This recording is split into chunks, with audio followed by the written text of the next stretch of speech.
my ping is a little bit better today. It is. It's a lot better today. Yeah, I just noticed that. Based on our clapping, I was like, wow, there's like a half a millisecond or half a second missing from my lag, which is pretty good because normally it's almost a full second. So maybe your computer overheating like was a godsend. It was like, I got it. I'm just gonna fucking destroy you. Do you turn off your computer? Like off? I do. So right now my MacBook is on its last leg. I've had it since 2013. Wow. And it has had banana in it. It has Oh my god, the classic story. Yeah. That's some lore right there. We'll save that for another time. We've had banana in it. It's had water spilled on it. Mm-hmm. Yeah, what else? Are you clumsy? No, I just think I think out of my entire life average, it is average clumsiness, right? I think we're at like average levels of clumsy. I think you're above average. Like every way else, Manny, that you're like above average. You're above average. Well, I resemble. I don't think Andres is clumsy. Ooh. No, I think he's just a stagnant creature. I don't know. I don't think I've seen. Whenever I'm with Andres, he's very much sloth-like and doesn't really move when I'm watching. He moves like after. Oh my! Not sloth-like. He's like the fucking angels in Doctor Who. Dude, I haven't seen Doctor Who, but I imagine it's not. It's not. It's fine. It's fine. It's like one of the longest running television sci-fi it had shows. 8 seasons back when TV was black and white, and then they did they stopped making it, and then they had like a soft reboot where like those seasons were still canon, I guess, but like you can just watch from the new parts. And I had a friend, and she would always be like, I have to watch things from the very beginning, and I'm like, well, you don't need to do that. She goes, I just will never watch the show because I'm like, well, you're not really losing either way. So I guess you're fine. There's some good parts.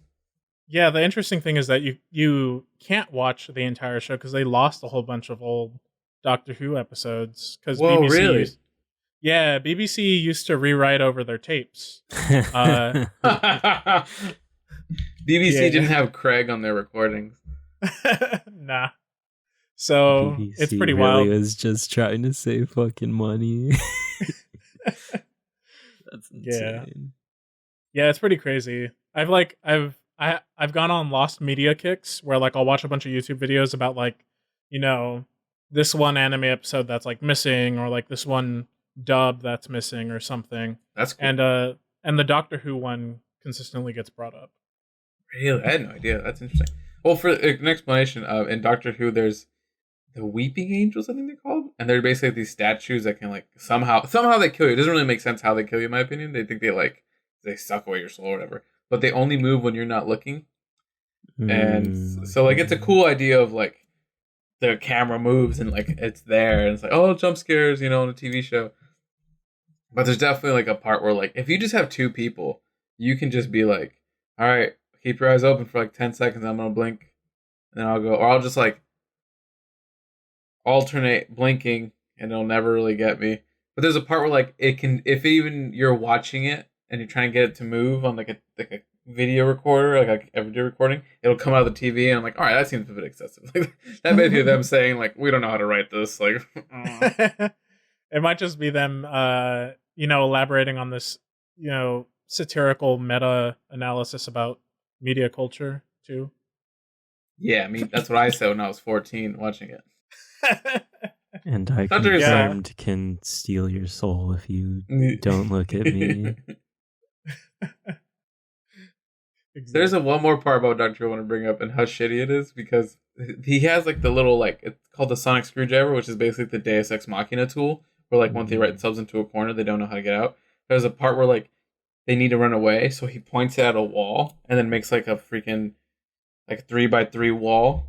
Hole in the wall, and they crawl through it, and then the bad guy's gonna crawl through it, and he just points at it again, and then the wall's back to normal, and it's like, what happened? Like, how did that work? And it just like he never uses the power again. It's very like Jojo in that aspect of like Star Platinum does this ability and it's very powerful, but he'll never use it again. And it's just like, it would be really helpful. There's usually like one moment per part where that happens. I always remember that one. I'm just like, wow, he can do that, and it's like Starfinger. That's the one everybody likes to point out. G Gundam had one where the main character doesn't attack with his right hand, and then like the guy blocks it. He goes, ha, left hand, and then he kills him with the left, and it works. And there's another one like he like makes clones of himself, and he makes like a sword out of energy, and like never. It's just once an episode he gets a new power that never comes up again. That's I'm so behind on my JoJo. I think I'm on part 3. Wait. So is got this, Andres. It's Phantom Blood, right? Is the first part? Yes, that's part. Yes. Is the next part also part of the first part? Because I know that there's a time break, and then it goes to. There's a time break every time. Oh, is Andres, let's shut up and let Andres talk. Are you talking about season or the anime specifically? I am specifically talking about the anime. Season 1 is part 1 and part 2. Okay. Oh, I didn't know that. Then I'm on part 4. I have yet to watch part 4, which is where I hear it really. What's up? You watched all of part 3? Does part 3 also does part 3? Oh my god, Joestar? It's been a while. Yeah. Does it have his later half of his life too? I'm assuming it's. Yeah. Is that also part? It's when he's it's when he's like an older man. Yeah. He comes part back 4, in he's also in part 4. So. Yeah, I'm aware he's in part 4. No, then I am halfway through part 3. Okay. I'm like part 3 is very long, so that's why I was wondering. Part 3, but isn't every single part longer than the last? No. No? Not really. And I was only like 100 chapters. Part 4 is the. Damn. Part 1 is super short. Yes. Part 2 is a little bit longer, but still relatively short. Part 3 is pretty long, like maybe double the length of part 1 at least. Part 4, I believe, is the longest. Part 5 is about part 3 length. Like, it's still pretty long. Part 6, I think, is kind of long. I don't remember. And part 7 is it's kind of misleading because, at least in manga form, like parts 3 through 6 are at least like 150 chapters approximately. I have the chapters right here if you're ready. But part 7 is like only 100 and something, but it also is from a monthly manga, so they are longer chapters. Part 1 is 44 chapters. Part 2 is 69. Nice. Part 3 is 152. Part 4 is 174, which is the longest. Part 5 is 155. Part 6, 158. And then part 7, at the time of this writing, which was 5 years ago, is like 95 chapters. That sounds about right, yeah. Yeah. But also, like you were saying, Andres, part 7 has 24 volumes because it's monthly and it has bigger chapter lengths. Yeah. And part 4 has 18. Yeah. Volumes. Part 7 is the best. I got to the part 4 where they beat Red Hot Chili Peppers, and I always want to go back. I always do, because everyone loves it, and I know it's good. I don't know what. Not everybody loves part 4, from what I've heard, but I thought part 4 was a lot of people's favorites. Yeah, that's what I heard too. I heard part 4 was the latter half of part 3. I hear people talk about a little bit, and then part 4. And then part 5 too. I mean, like I've heard a lot of people talk about 3, 4, and 5 in particular, but I don't know if that's just where. That's the core where if you hear people talking about JoJo, it's usually those 3.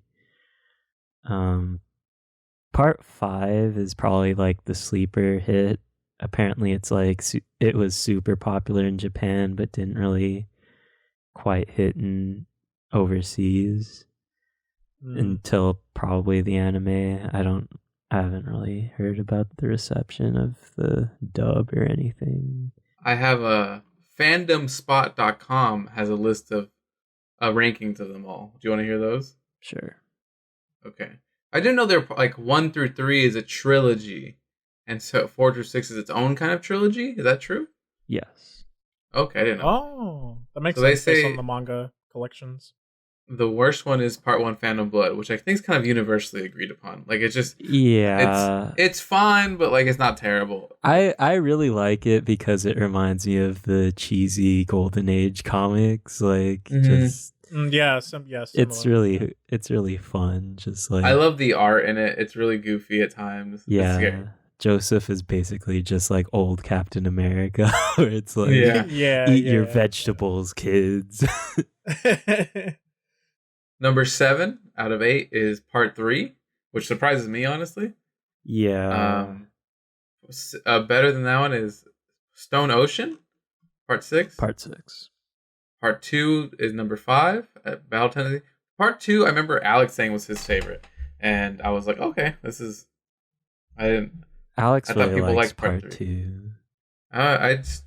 It's good. I like Part it. 3 is kind of long, so it kind of drags, so I can understand, but it's the introduction of like what people understand Jojo as. Mm-hmm.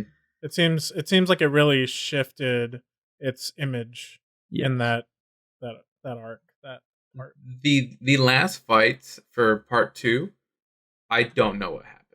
I just kept reading, but I was not comprehending things that were going on. Like it was very confusing. Number 4 is Part 4, and then top 3 is Part 5, and then Part 7, and then Part 8. That is kind of wild because I feel like Part 8 is probably gonna dip a little bit in rating once it's done and people can read it in full because it's very confusing. This was written. Is there a timestamp on this? Didn't you say 5 years ago? This is a different one. Oh, got it. Yeah, there's no timestamp on this, which is a sign of bad journalism, in my opinion. My favorite is by far Part 7. My other guilty. Oh, no. If I had to rank mine, it would be Part 7, Part 4, and then right underneath it, Part 5. You could probably swap those two. And then Part 3, Part 8, Damn. 6, 2, 1. I'm seeing on this is a Reddit forum again. People have 8, 4, and 7 up in the top a lot. Everyone has number 1 of their worst one. Oh no, someone has here that parts 1 and 3 are equal to them, which is wild to me. Yeah, Part 3 is, in my opinion, way better. Part 3 is fun. Part 3 is just like a road trip. It feels like such a. And didn't he say like he got lonely, so he wanted to draw something of like these people going on a road trip and having fun together or something? That's cute as fuck. It's adorable. Yeah, I mean, like when I was first reading Part 3, I definitely felt like, oh my god, this is so long. But then, like, at the end, it was just like, oh my god, like, I'm heartbroken. I guess the part I stopped at Part 4 is right before the big parts that lead to the trilogy. That's probably why I was like, okay, I'm not really getting it. And also, again, I told Andres, I read it Part 1, Part 2, Part 3, all back to back. And then starting Part 4, I was like, this is exhausting. Like, this is too much. And then you start to hate Joseph. Joseph's like, it's kind of shitty. And I'm just like, oh man, I don't want to hate these characters. I mean, we were already sort of hating on him to begin with, the beginning of Part 3. So I think it's. But part 4. This is spoilers, right? Sure. You find out he like cheats on his wife, and he has like another kid, and that's like the main character. And you're just like, this sucks. Like, what the hell? Like, why are you doing this to our like beloved Joseph Joestar? And he's just like, that's how it is. And it's like, I guess. He's always kind of like a goof, though. He's a goof, it's but like, he's not like a woman cheater. Yeah, but when I heard that, it's just like, that kind of makes sense. Yeah, it's also believable. It is. I mean, it was sort of in character for him. No, I mean, like, he was extremely promiscuous. I mean, this is going into ethics land here, but he was very popular with the women in the beginning of part 3, and that was sort of part of his character. No. Yeah, I mean, I'd bang Joseph. Yeah, me too. He's just kind of a goof and very full of himself, so it just seemed about right. Like, mm-hmm. Man, we're gonna have to have a Jojo podcast episode and a Monogatari podcast episode. Oh, don't you worry about Monogatari. That I know several ins for that that I will probably take eventually. That's gonna be so wild.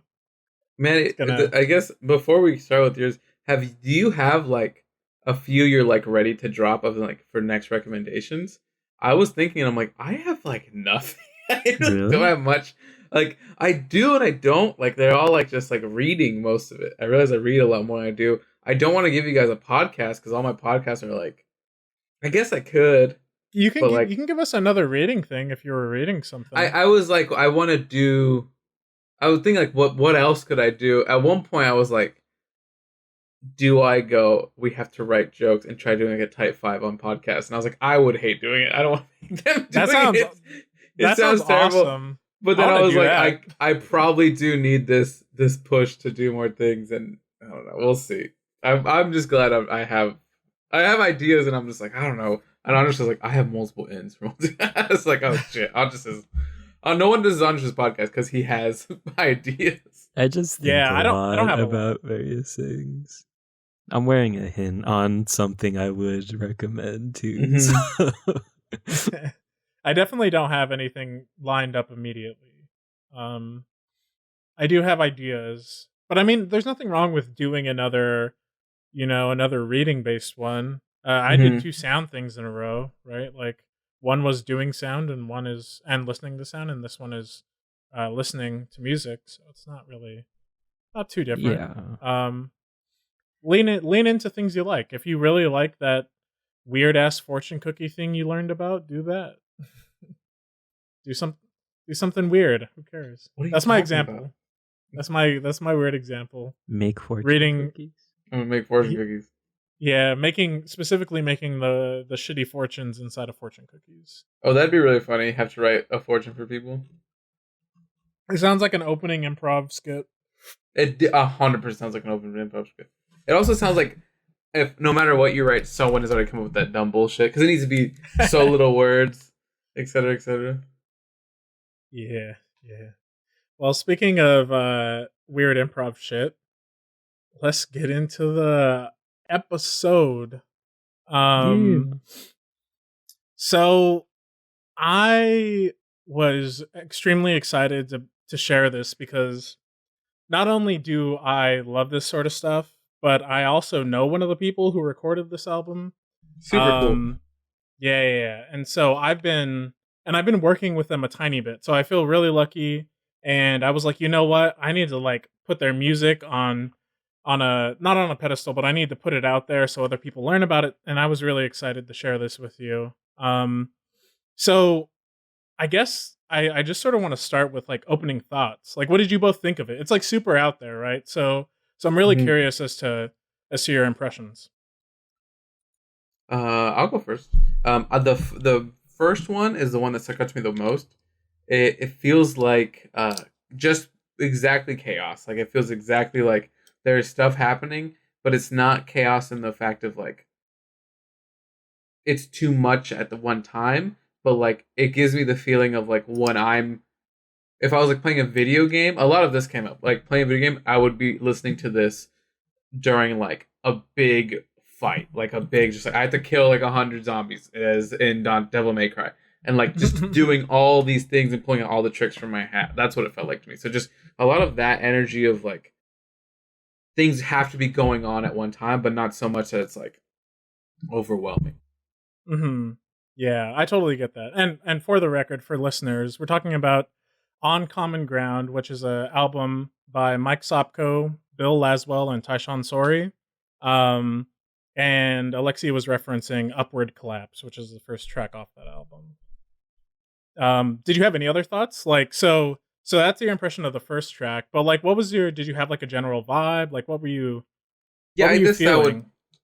I listened to it while I was working. I was doing like yard work and stuff. It was, I guess that's like my big main relationship of it, where I felt like it was music you can listen to, but it wasn't overwhelming at times. Like I did, it was like when I listened to it, I felt it, and I don't know if I could feel like a certain thing because I was so focused on my work. But that was like the middle time I listened to it. Other times, like while driving and stuff, like I would put on a song and then like finish my drive because it's a 15-minute song to 15-minute drive. So it wasn't anything.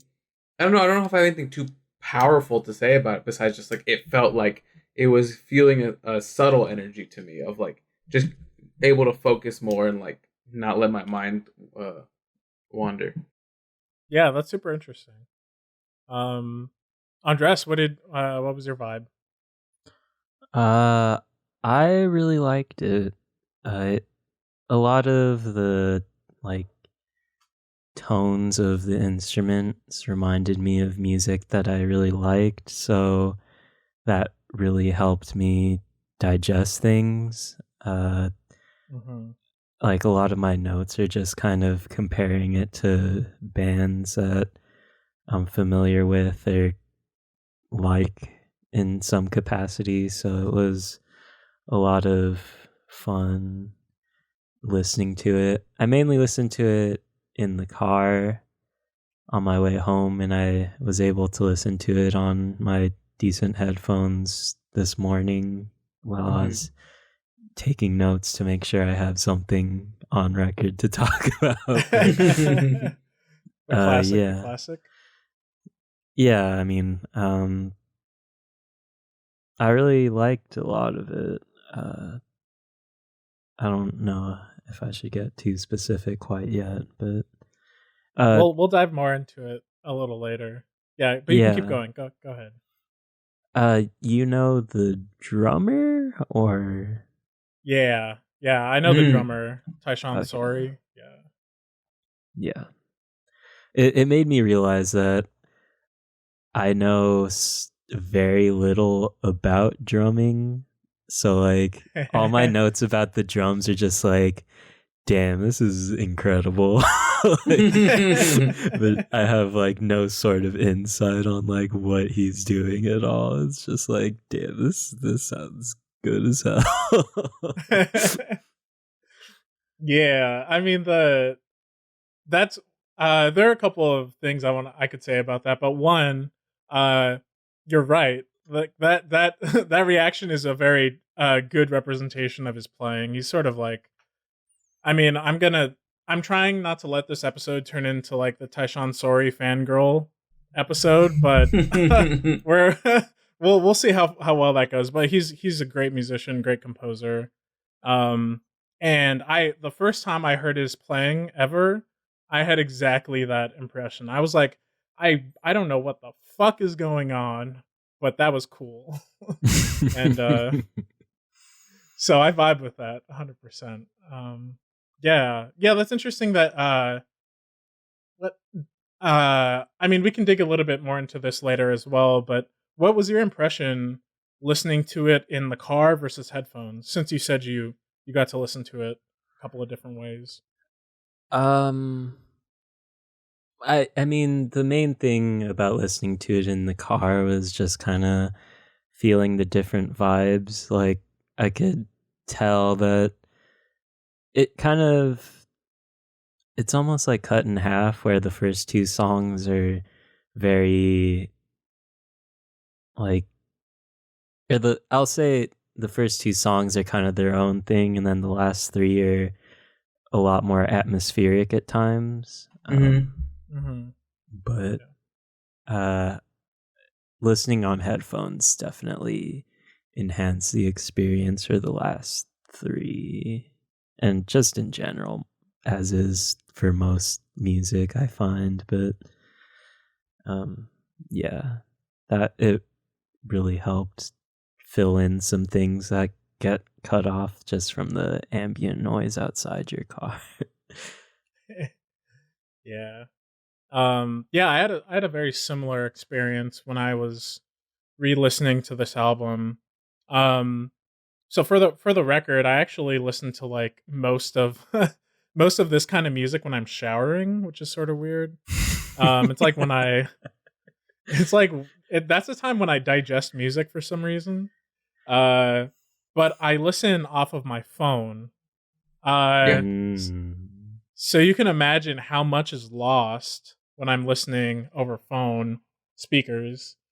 So for the couple of times I first listened to it, when I was actually like trying to understand what the album was about, the songs that left the biggest impression to me, or the tracks, were tracks 1 and 2.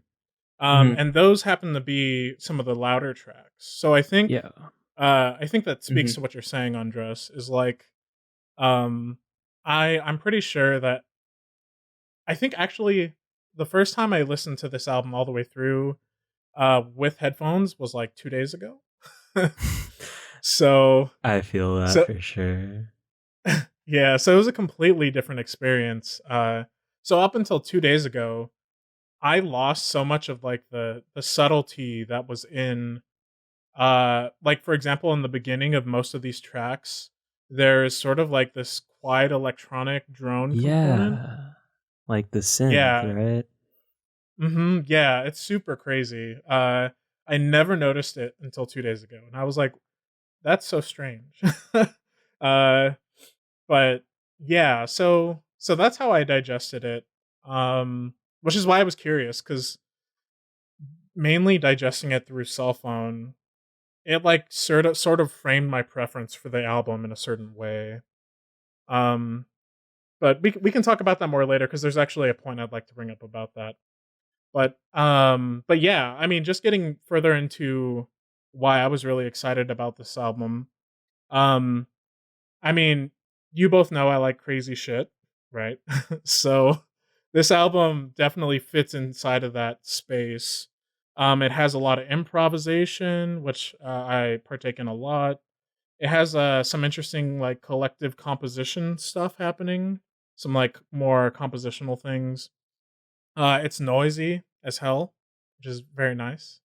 And certain tracks are really loud, which I also appreciate.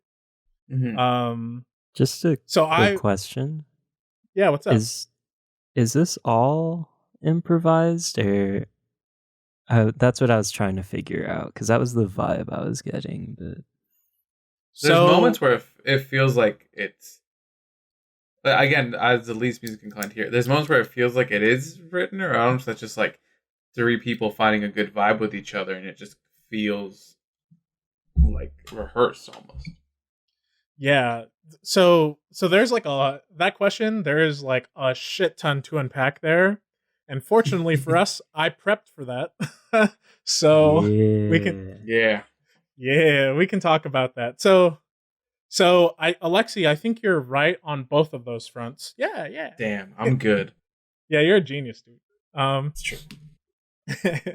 I think you're right on both of those parts. There are times where both of those things are happening. Or either one of those things are happening. But to really dive into like why that's true, we're gonna need to go through some background.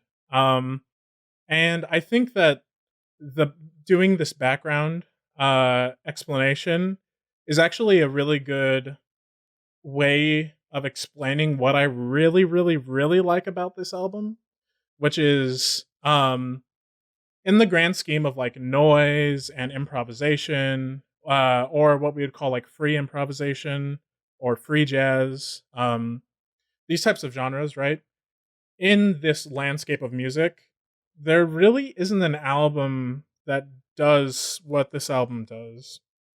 And I think that it really ties in to their backgrounds because this album is very much like a meeting of very talented musical minds with wildly different backgrounds all coming together and creating like this synthetic space of different genres and different feels and different aesthetics. And I think that it does that really, really well.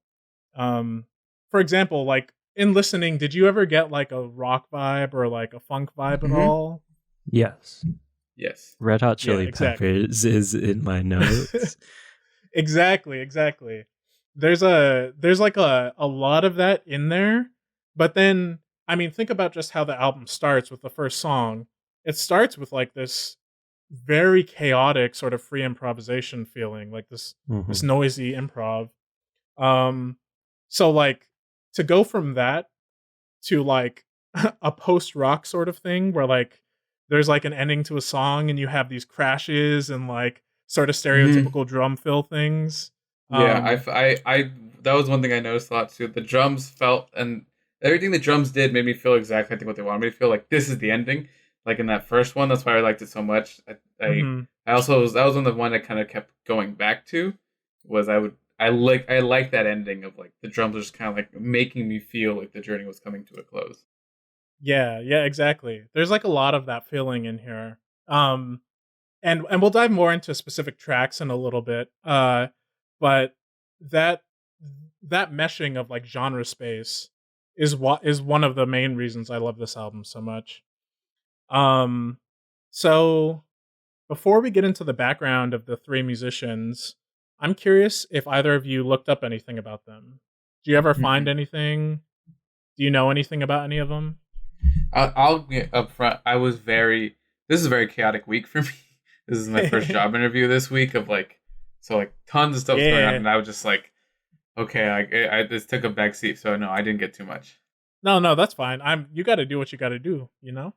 You got to get that coin. This morning I was just kind of curious, so I looked at everybody's Spotify page, and I Mm. saw that which one is it? I think it's Mike Shinoda, Mike Chester Bennington. Shinoda. Bill Laswell's Spotify biography is like super extensive, and I didn't read all of it, but like compared to the other two, that's just like this is what they're into or whatever. Tyshawn Sorey's is also pretty longer, but like Mhm. but Mike Sopko's is nothing. It is literally nothing. But Bill Laswell's was just like so long, and it's like, oh, this dude's been around for a while. Yeah. There's like that's one of the really interesting dynamics of this album. So to put that into perspective a little bit, so Mike Sopko is the guitarist on this album.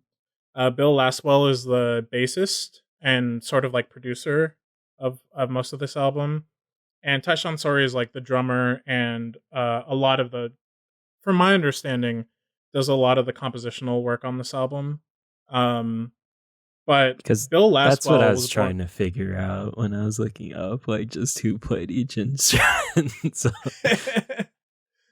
Yeah, it's super. I mean, that's one of the things with like improvisation and like quote unquote like experimental or new music space is like people do so many different things and it's really hard to tell what's happening a lot of the time.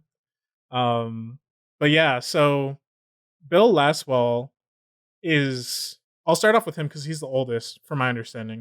He was born in 1955 and he's been through the block a lot. He I think he does have the most extensive background. He's not from Um around the block. He's been through the block. he's Damn, been this guy through the is block. much wilder than I've ever been in my entire life. Yeah, he's gone through cinder block. Quite 55, you said? 60 yeah, 1955. So he's like 66. Good for Yeah. him. Yeah, I mean, you would be surprised. A lot of the musicians in this like type of scene they're playing like crazy fucking music until they're like 90 something, like until they die, basically. Pretty wild. Something that always sticks with me, Manny. When once I was asking like, how does your like what is your career path supposed to look like, et cetera, because I really don't understand at all how it is. And you said to me, more than likely, I'll be making music my entire life, be dirt poor, and then when I die, I'll get some recognition. And I was like, oh, like I got real. And I don't know if that's still true or that was like a great joke you did or whatever. But in my head, I'm always like, yeah, poor man, he's gonna die before anything happens. It always makes me sad to think about. I mean, it's true. Many years later, that sentiment is very much still a reality for a lot of people. Manny was 8 years old when he told me that. That's the same for architects, honestly. Yeah. Yeah, I mean, that's the interesting thing about like art and also like art. I mean, we have to have. I know this is probably totally out of the realm of this podcast, but we have to have an architecture episode, Andres. We have to. If you don't do it, I'm gonna do it. Oh, I'll do it too. Anand, you can't sit in. I can. We- I feel we like should we have would a need to podcast like have about everyone else's like favorite specialties and passions, but not include the other person. Like me and Andres do like a big noise music podcast. Andres can hang. You guys talk about like D&D for like 3 hours, and like I think this is. And I'm just like, I think all of us would be like, I really appreciate my friends tried doing this, but I hope they never do it again. That's a brilliant idea. We'll run with that because I think it would be cool to like have half of the episode be like people trying to do this one thing. It's sort of like this, where like people are trying to do this one thing and then like fucking it up completely. Second person comes in the second half reacting to it and like responding and is like, oh, they were thinking this or that, or like, you know, doing a little bit of investigative work there. I think that would be cool. I don't know. We should do it. I'm just what were you saying? I'm so sorry. I interrupted my amazing idea. In terms of an architecture episode, we'd need to like have Manny here in California, and we could like do an architecture tour because you really need to experience it to be able to actually talk about architecture. Unfortunately, I just feel you don't have enough Roman pillars in all of the homes now. I think more Roman pillars is my key takeaway for architecture. I literally got a little triggered when you said that. I need more meditation pond architecture. I need those like flat water pond. I don't know. This is how the architecture podcast will go. It'll be me physically describing the thing because I don't know the name. Can you hear my hands moving, audience? Can you hear my hands moving? Yeah, I mean, I can. Next time you're planning on coming out here, I can plan something where we can do some architecture tourism. That is really cute, honestly. It would be really cute, but don't do it if you don't want to do it. You know, don't do it if you're not like. If it ain't the thing that needs to be sussed out, you know? I mean, believe it or not, even outside of work, I still do love architecture. I went to Vegas 2 weekends ago. I don't even remember how long it's been. It was 4th of July, right? Yeah, and all I could really pay attention to were various details on like in casino floors and stuff like that. So I'm still very much into architecture. Even Roman pillars. A lot of Roman pillars out there. Roman pillars. I'm very much still in it, despite only talking about how much I am tired of working. But well, I mean that's good to know. Well, yeah. That's good to know. We'll put that in our back pocket for a rainy day episode for sure. Oh my god, we got in such a tangent. Okay, so anyway, back to this album. Yeah, back to the thing we were supposed to talk about today. So Bill Laswell is the oldest. I would say like oldest and most I don't think this is controversial to say in the scene that they all exist in, but I would say he's like one of the most seasoned, um, probably the most seasoned musician on this album. Um, his background is like extremely diverse. So he was born in 1955. He's a guitarist, a bassist, an improviser, composer, and notably a producer. He started his own like record label and started doing a lot of production work. Um, but he grew up listening to like some notable progressive jazz musicians like John Coltrane, Albert Ayler, Miles Davis. So two of those folks are like really mainstream jazz people from the like 40s and 30s. But so he's sort of like a jazz guy, right? He moved to New York City in the 1970s, and essentially, when you go, I mean, there's like a common cliche in the music scene industry where when you go to New York City and you sort of blend into the melting pot of like musical culture where like everything is happening at the same time. Um, so he became really enamored with like this probably isn't the right term, but like mixed genre music. So like having music that has a lot of different genres in it. And in particular, the no wave scene. Uh, so there's a lot of no wave influence. So a couple of no wave. So Alexi, are you familiar with no wave? Do you have My any? question was that was gonna be my question. So no wave as a genre is sort of is sort of funny because it's sort of a counterculture genre in a lot of ways. It mixes punk rock, jazz, experimental and ambient music, electronic music. It has like a lot of these melting points, and so a couple of names I wanted to point out here. I don't really think I put Brian Eno here because he worked with Brian Eno a bit, but I'm not sure if I would say Brian Eno is sort of a no wave person. But there was also folks like Fred Frith, who's a very notable free improviser, sort of free jazz person. John Zorn, who is a experimental composer, improviser, free jazz, no wave person. Daniel Ponce, who's the same. Uh, and a bunch of other people I actually don't know. uh, but so he's really involved with the no wave scene. And so I think that these things sort of set the preface for his musical activities. And what I mean by that is I think he was like really interested in a shit ton of different genres that were very diverse. Um, his production company, like his record label, oversaw the production of music from Sly and Robbie, which is like a dub and reggae duo. Um, Africa Bambaataa, which is a notable name, but I don't really know what they do. Rock, Planet Rock. Hey, thank you. That's a good fucking name. Yeah, Bambaataa? it is. That's a rad fucking name. It's a rad fucking name. Bernie Worrell, I'm not familiar with. Blind Idiot God, which I'm pretty sure is like a rock group.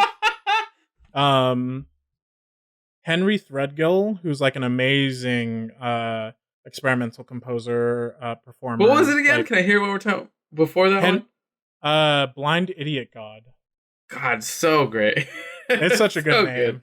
It's such a good name. I think. Do you remember a friend of ours? He was in a band called Shit Wizard. Yeah. That one, I was like, that's a great name. I want to see them perform, and I never did. Yeah, well, that's the way it goes with those types of bands, I think. I was about to Google it, and I'm like, maybe an incognito. Yeah. Do an incognito search. But yeah, Henry Threadgill, which for the composition heads listening, Henry Threadgill is an amazing composer. You should check them out. But to have Henry Threadgill next to Sly and Robbie, who's like a pretty notable dub reggae duo, and the final person on this list that I put down, Buckethead,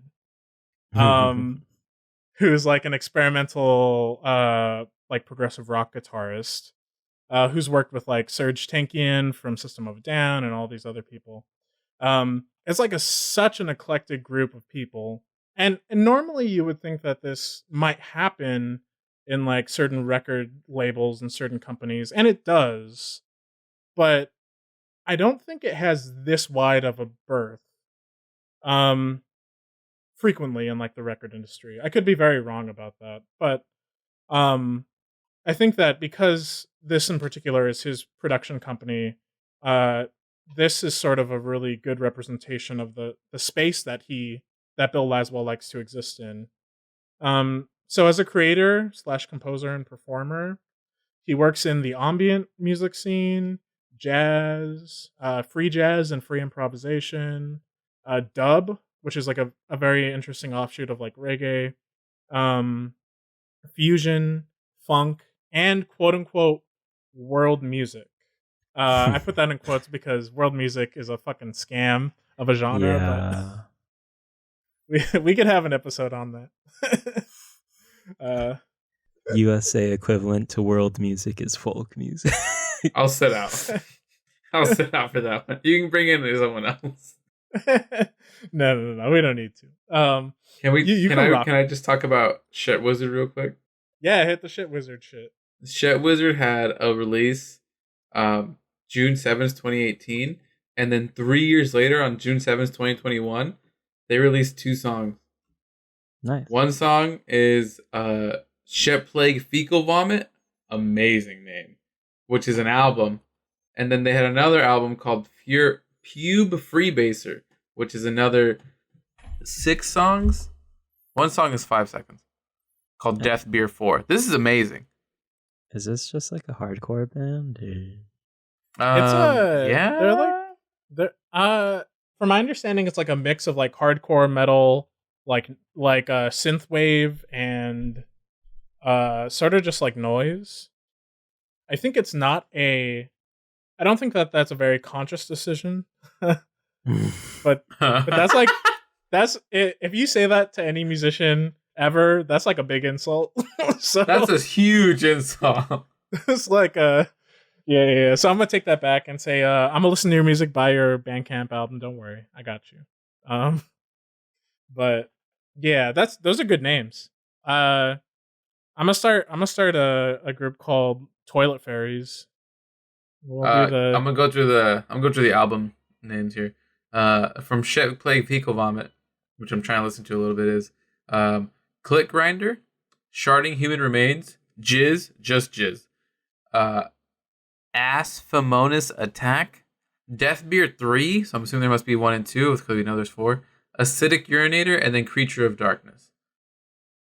Maybe the shortest song is like. 7 seconds, and the longest song is 2:24.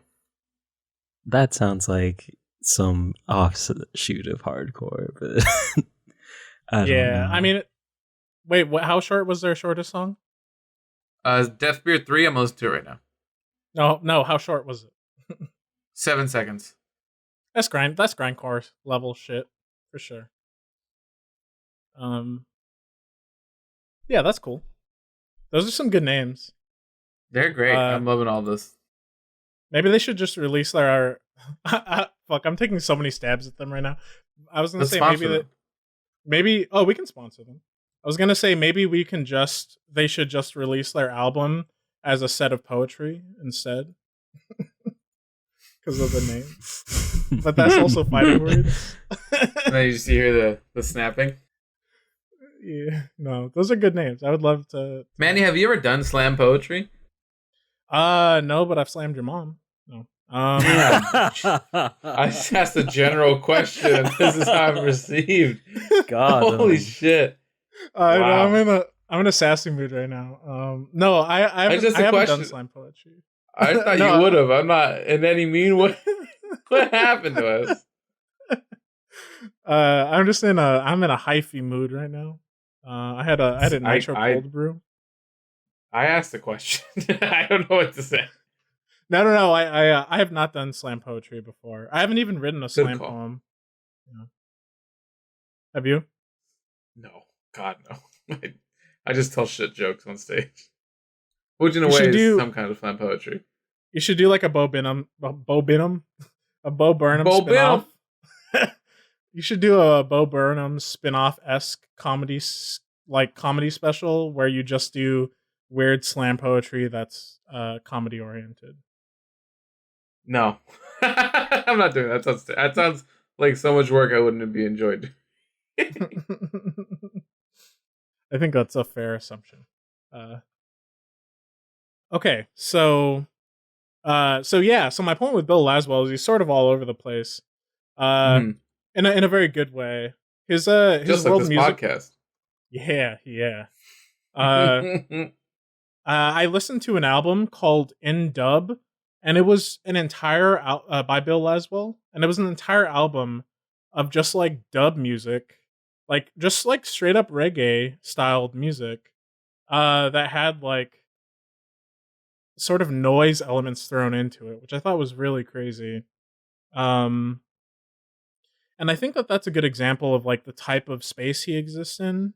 Uh, he's sort of like a master of sound manipulation. I think all three of them are, but he Cool. he was really special with his sound. That's such a badass fucking title. A master of sound manipulation? That's fucking rad. Yeah. That sounds so cool. The further into the art world we get, the closer to weird ass special titles we get. Love it. There was a dude, there was a coworker I had, super cool guy, but like I told him I was in engineering when I was in school, and he was like, "Oh yeah, I'm an engineer too." I'm like, "Oh, like are you electrical?" He goes, "I'm an audio engineer." And I was like, "No, that's two different things." And he was like, "Really? I thought it was the exact same thing." And I was like, "You speak from a place of ignorance, so I'm not angry at you, but this hurts me in a core. I don't know why. Like my pride is a little bit hurt. Like we're doing different things." That's sort of like when when I say like I studied astronomy or astrophysics, and they're like, "Oh, so Yeah. you studied astrology, so like Gemini, Oh yeah, and you're Sagittarius." like, no, stop. Like, unfortunately, that is not what I studied. It's the same vibe, I think. It definitely feels that way. The job Yeah. search equivalent to that for architects is data architects, or it's like, Oh, why? no. Like, come on, man. Architecture has been around forever, and now, Yeah. now that like you're all into computers and whatnot, you can't just like take that word and put like It like makes architect. It's sense, but like it definitely fucks up. Like for engineering, an engineer can be so many goddamn different. I've applied to jobs and they're like, "We're actually operating trains," and I'm like, "No, I'm not qualified to do that shit." Yeah, we are literal engineers, train engineers. I'm just like, I just need help. Yeah. So that's the vibe with Bill Laswell. Oh, and the point I wanted to make is that I listened to this concert of his, another one of his things. I started checking out everyone's music, and in this concert they had like classical Indian musicians doing like tabla playing and sitar playing and singing.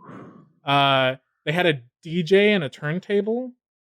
They had Bill Laswell with his bass guitar.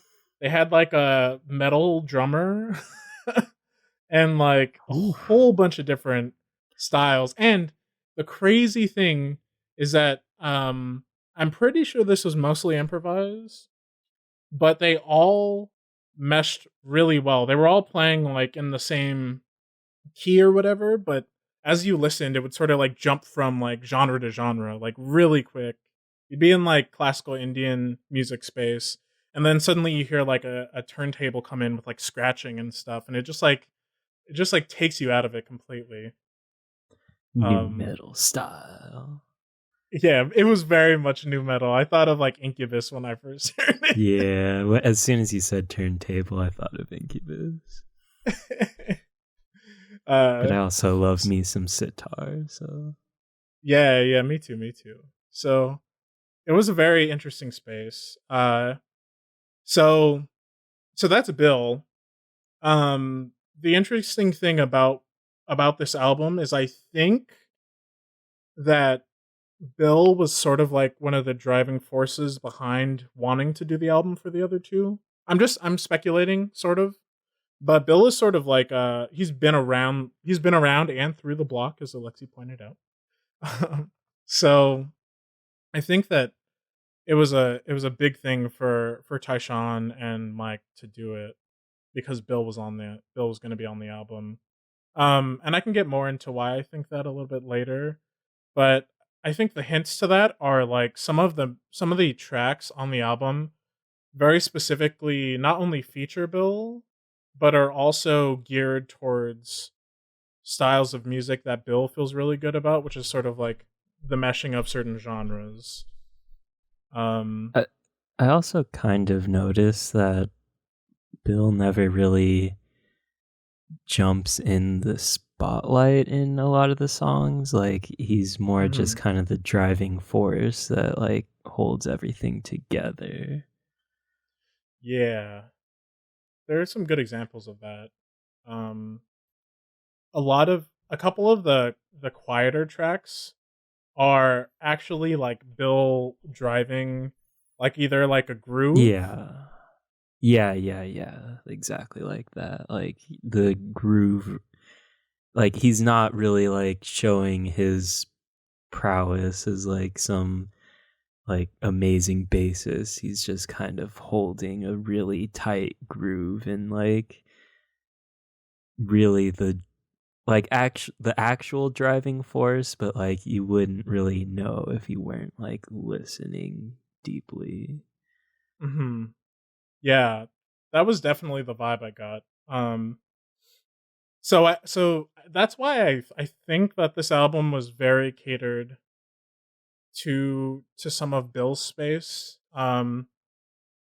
But I would be remiss not to talk about the other two because I also think that their personal musical identities filter into why this album works so well. So so Mike Sopko has an interesting life. He was a I couldn't find a birth date for him, but I think he's like 40, mid 40s. Um, he's a guitarist, composer, improviser, and I think the interesting thing here, singer songwriter. Um, Hmm. so he was born in Cleveland, Ohio, and he studied jazz slash fusion guitar with a notable guitarist whose name I'm forgetting and didn't write down. but uh, but even though uh, he went down that path, he also has like a huge amount of forays into other genre spaces where he is playing guitar. He like does a lot of folk stuff. He does a lot of singer songwriter stuff. Um, and I guess most relevant here, he does a lot of jazz, blues, and free improv. So like a lot of noise improv stuff. He's played with like a really wide variety of musical acts. Like he played with Los Lobos, which I think is weird. Um, which is yeah, I actually don't know a lot about Los Lobos. I'm wondering if either of you do. I just Not know a that they're ton, like no. It sounds so familiar. they were a really popular rock band. I'm pretty sure they did. They have a really famous song. Uh, Yeah. I know they always get confused with Los Lonely Boys. yes, they They do. they are In different fact, bands. In fact, they are. I just looked up the song that I thought was from Los Lobos, but it was from Los Lonely Boys. So I have just committed a cardinal sin. Um, uh, I know but more there, about Los Lonely Boys than Los Lobos. I just know that Los Lobos are from LA, I think. hmm yeah, they're a rock band, very much just like straight up rock. Um, so that's, I mean, it's cool to see that Mike can exist in like the rock space. I listened to an album off of his Bandcamp that was called Folly. And it is like straight up folk singer songwriter. Just that with some interesting like instruments thrown in. But Nice. it was a yeah, it was like an hour of just like quirky folk music. I was like 100% for it. Um but I think that where he really, really, really shines is in this type of space. I was doing a lot of research into his background, and everyone has been saying that he's like, I forget the exact quote, and I didn't write it down, but it is equivalent to, out of all the people in the scene, he's the one who can actually play, sort of mentalities. His like technique is astounding. I was like listening to some of his other stuff from like decades ago. And it's just like, I don't even know how to put it. Like he's like Buckethead mixed with like some really, really special classical musicians in terms of like his technicality. It's just like all the way up there. A really, really talented guitarist. Has he been like involved in like any metal projects or like anything like that? Because there were like tiny, tiny glimpses of like certain progressions he would hit where it's like, that kind of sounds a little metal.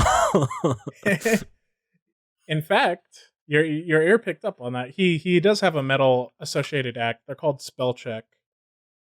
And they're like a Great metal fucking name.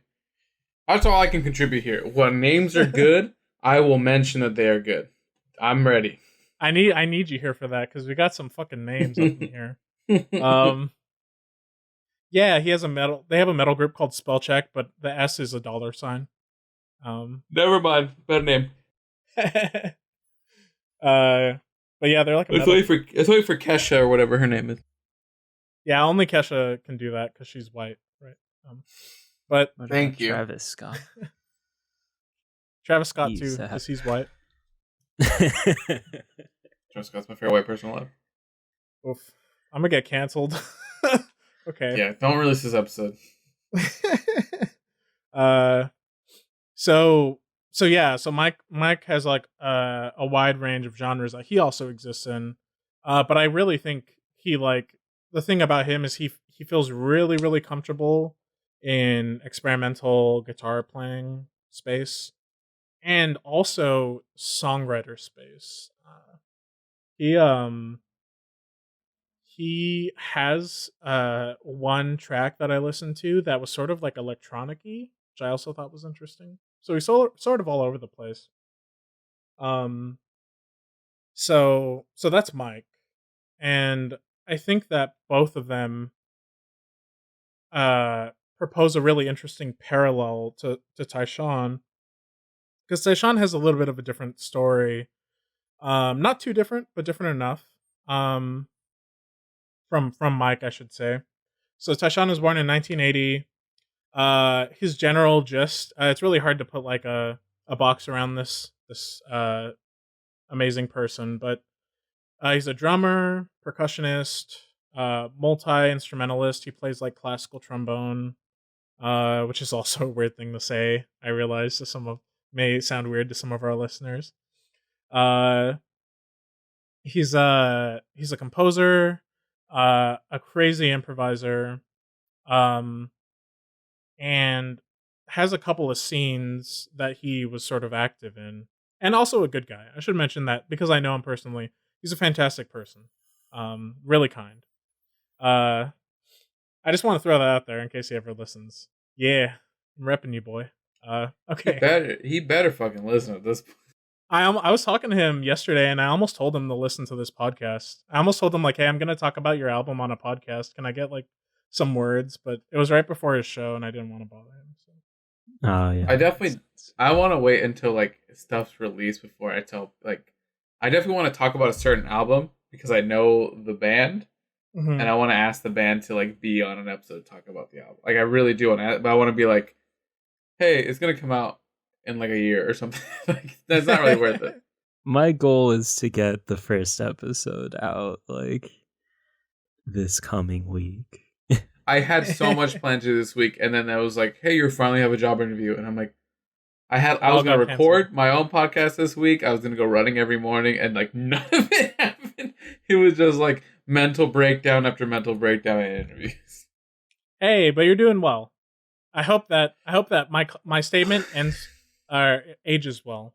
I hope that you get the job. It'd be really sad. Every time you listen to it, you have to relive relive the I trauma. relive this. I give notes in this podcast. Just cut out when I talk this whole episode. uh, okay, so yeah, so that's Tyshawn's background. He went to school in New Jersey. Uh, Ended up going to college for classical trombone before he was like, "Fuck this, I want to be a jazz drummer."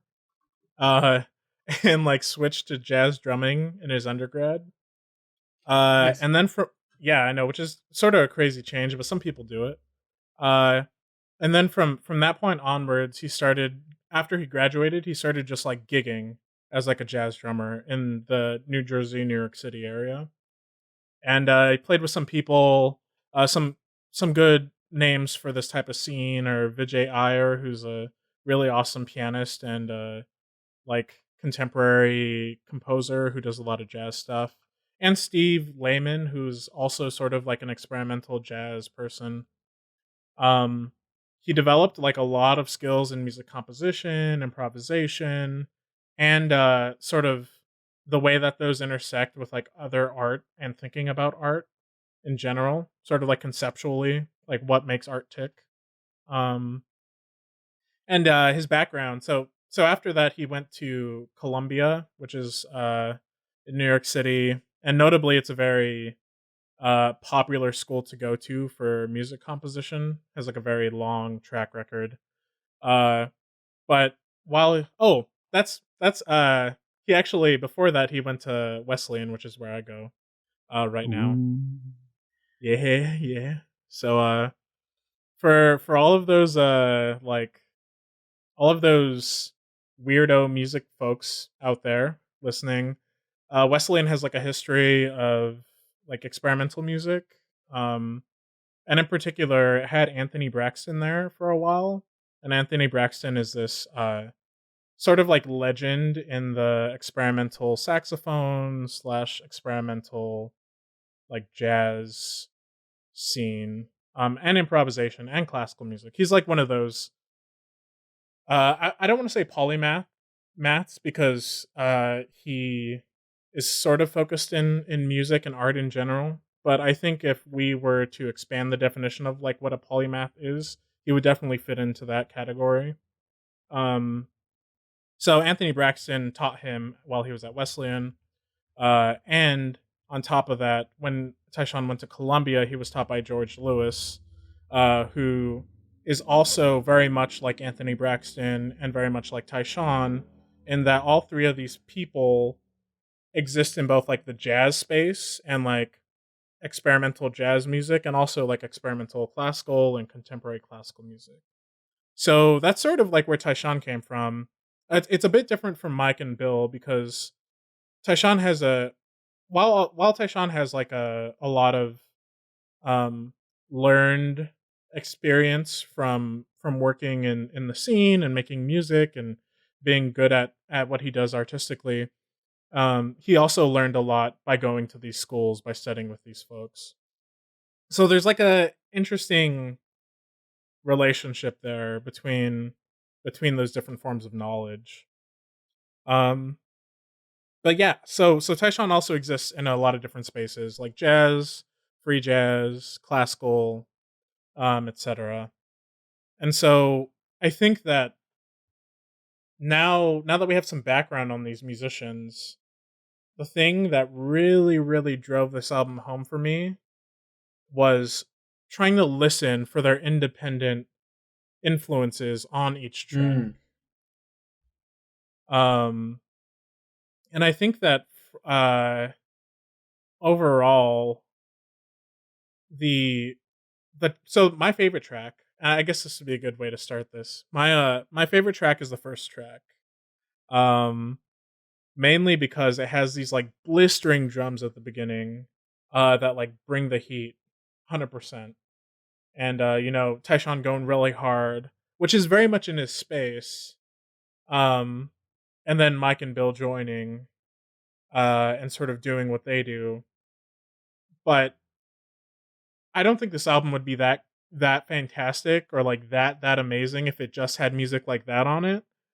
But the second track of the album, Oracle, uh, is just like the complete like flip flop of that. It's just like a rock / funk track sort of, and that's like the thing that really threw me for a loop a little bit.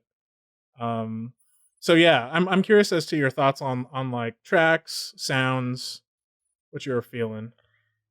Track 2 is the one I wrote Red Hot Chili Peppers about because it really gives me like some heavy Blood Sugar Sex Magic vibes, like of that era. We can play some, right? Yeah, we can play some. Dude, Andres, did you have a favorite section? I can like pull it up and share it. Of Oracle? Yeah. Do you want to? Do you have like a section that exemplifies what you're talking about? It's really just the way that in general, the bass line and the drums come together. There's like 2 specific songs I'm thinking of. But like the first half of Oracle, I'd say really gave me some heavy Red Hot Chili Peppers, like I think it's mid-90s vibes. Yeah, let's check it out. Let's listen to it a little bit. There's that synth.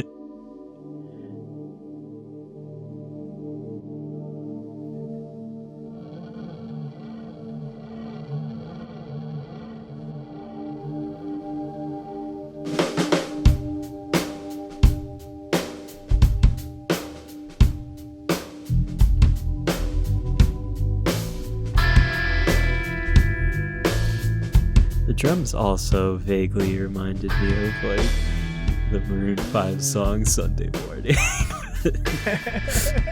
It does remind me of that too.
It's a good way to exit that.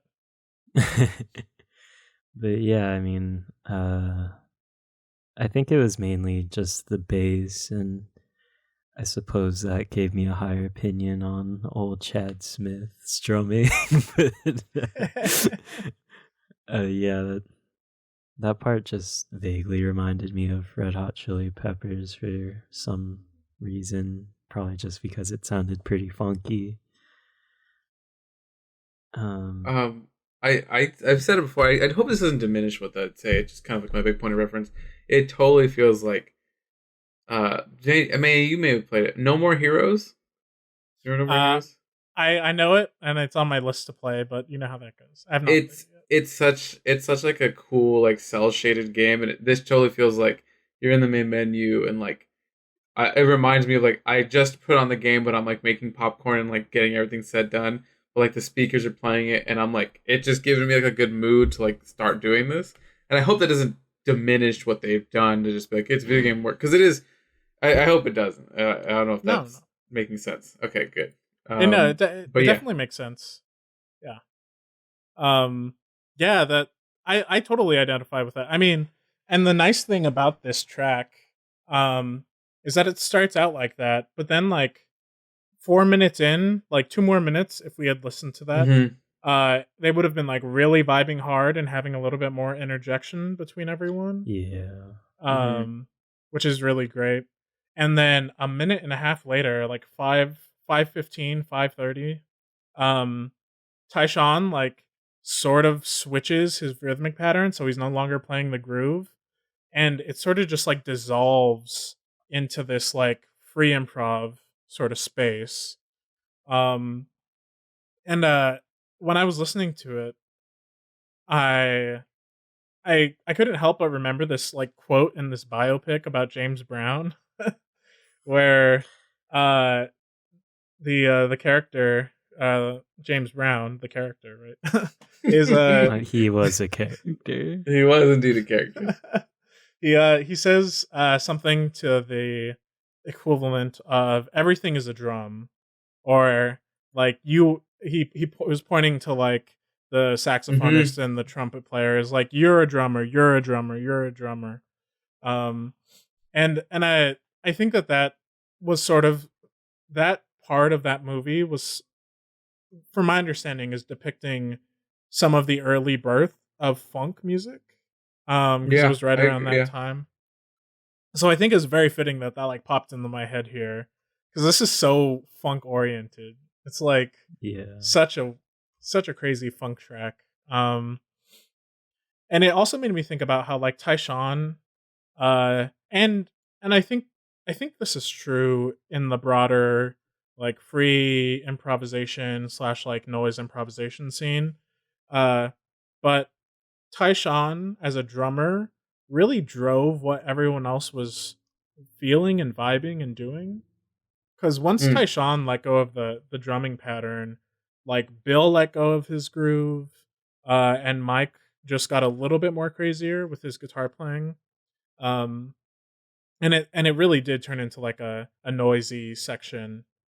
Uh, but yeah, I love this track so much. It's very, to listen to an album that has someone like Tyshawn and Mike Sopko on it, and then hear this track, especially the beginning of this track where it's like just a funk groove. It sort of blew my mind a little bit because like there's there is this expectation in some of these scenes to like be out there and to make like noise music, to do these types of things. Um and just recently have we started really embracing things like singer-songwriters in these special improv spaces and whatnot. Mm-hmm. So to hear this and to hear these three folks doing it, like these three masters of their craft, really hitting it hard and deciding to do like 4 minutes of a funk track, I was pretty into it. Um, and I think yeah, that's what makes this album really special to me, is like this juxtaposition. Um, but yeah, I think the interesting thing you said, Andres, earlier was that there sort of feels like there are these two sets of tracks. It feels like the first two are sort of their unit, and then the last three are their unit.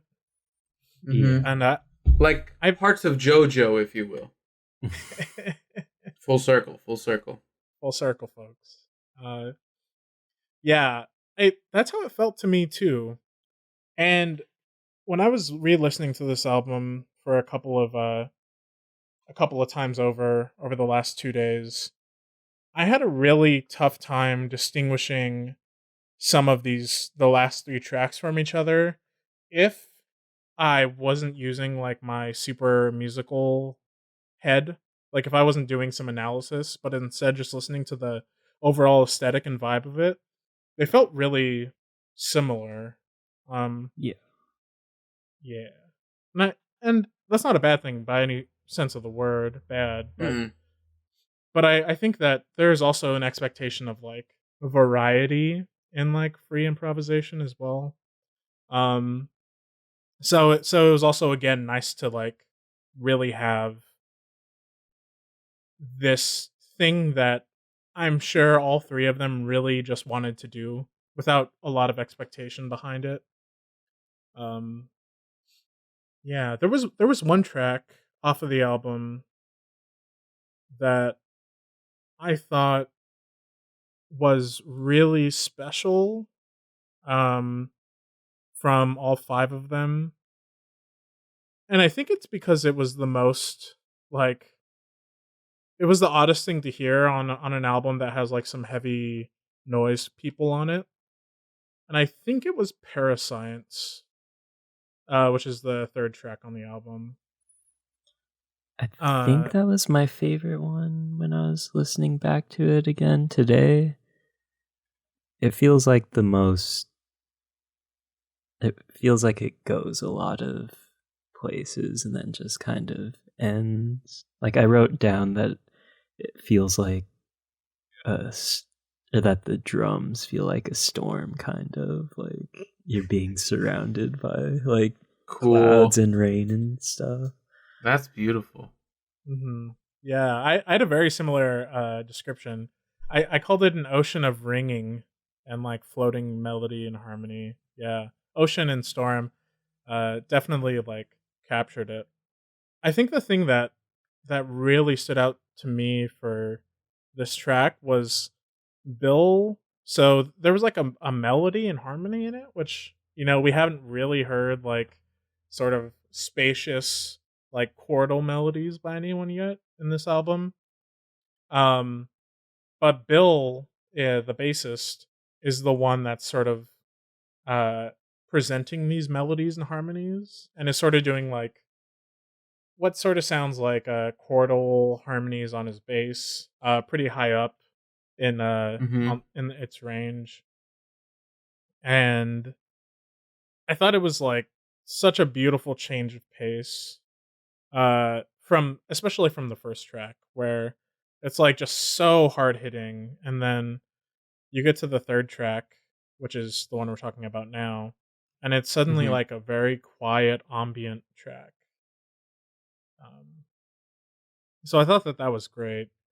And I also think that Mike's playing, the guitarist playing on this track, is also probably his most impressive, even though it's like very quiet and very sparse. If you listen back to it, he's like getting such a range of sound in his playing here, and is sort of like he has like these really fragile yet very aggressive sounds in his playing that I really just enjoyed. In fact, I'm gonna try to find them, and I'll play them for us because I thought they were very beautiful. Let me pull up the spotty again. Yeah, at a certain point, I was trying to figure out like what his setup is for guitar, just like the effects line up. I think the funny thing about this is I'm pretty sure Bill has more pedals than Mike on this album. But Mike I could see that for sure. But I know, because I get what you're saying, and I was also thinking about that for Mike. But I'm pretty sure Bill has like even more pedals. No, yeah, I mean I feel like the fact that I could actually like kind of guess what pedals Mike has was like the show that he probably doesn't have a ton of pedals. Whereas like Bill's like hitting Thundercat levels of bass tone where it's just like, bro, I don't know what's going on here. Like how do you get this noise coming from a bass? Yeah, it was so crazy to like listen to the wide range of timbres and sounds that they had coming from both of their instruments. And same thing with Tyshawn. I think I'm desensitized to like Tyshawn's playing because I've been around it a little bit. But Tyshawn is like, his drumming, like we described at the beginning, has like such a wide range of space that it can be in. Which is why I think it's so funny that like he's hitting like these like funk, like straight ahead drumming grooves. It's like it's the opposite of what I normally hear him play, so it's very nice to hear it. So let me pull up this section of Parascience. I was kind of noticing that like each song really feels like it's like somebody or one of them takes the flag and just like starts really moving forward with it at some point. and like each one of them really highlights a lot of their talent specifically. And I think the third song, Parascience, was definitely one where Tyshawn really grabs the flag and runs with it. Yeah, that's definitely the vibe I got too. And it was great because it's also one of the quietest tracks on the album. Yeah. So it's always great when like a percussionist or a drummer can really utilize the space in their instrument and not just like bang it out, but instead like be very hit cymbals in such a way that they're like there's a delicate decay of the sound. So this is the section that I feel things start to take off a little bit, and then you get to hear more of Mike's playing, which I really appreciated on this track.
So he had to have like something like kind of like a slider going on, right? To get those tones.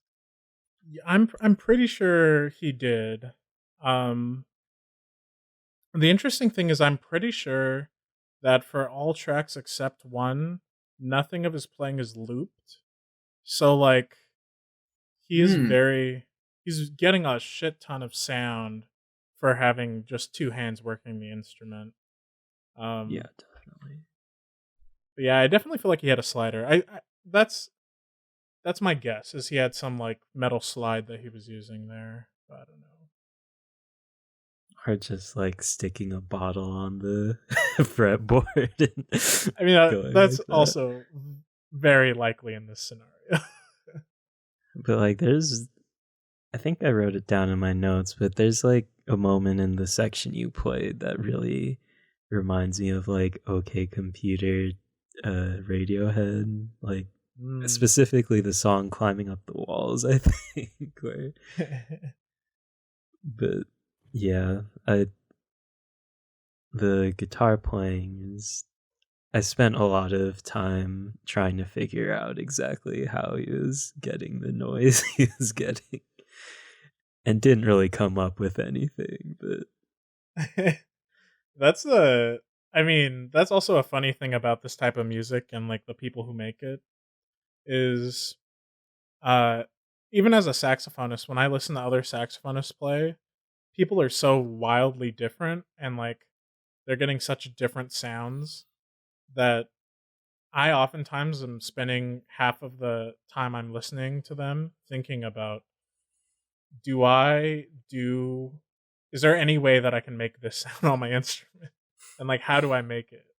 Uh so much so that I've asked some of them like, "Oh, like what are you doing here? Like how can I like learn what this is?" So I vibe with that 100%. Can we pause real quick? Yeah. Yeah, go for it. Um, I was looking up some stuff because I really have no idea what the fuck you guys are talking about. Yeah. Well, so I mean, there's no shame in it. What are you finding as you're reading?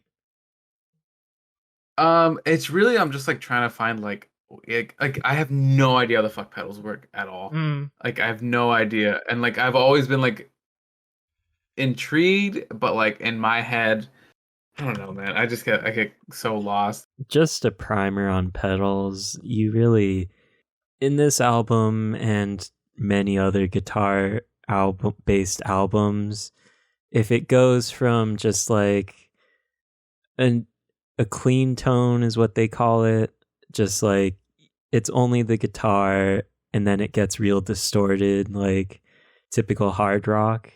Usually to accomplish that, maybe not in the recorded set like recorded space because you can just add effects on later, but like to do it live for certain, there's usually a pedal there. So say you're like just strumming and then you press it and then start and then it hits the distorted tone. Mm. That's the pedal causing that. Got it. Okay. Mhm. Yeah. And they really That's just like add a bunch of effects. There's plenty of different ways to create plenty of different tones. And you have mhm.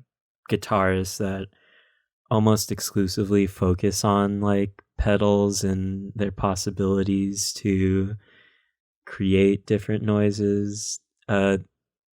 Mike doesn't sound like one of those guitarists at all. Yeah, like when you get into genres like shoegaze and stuff like that, that's more just like entire like shoegaze and post punk are almost all entirely messing with pedals and just finding different ways to make noises out of the guitar with just the simplest like playing ever. Mhm. Shoegaze isn't a great name for the genre too. Yeah. Definitely is. Also, Alexi, you're familiar with like electrical flow, right? Through a system.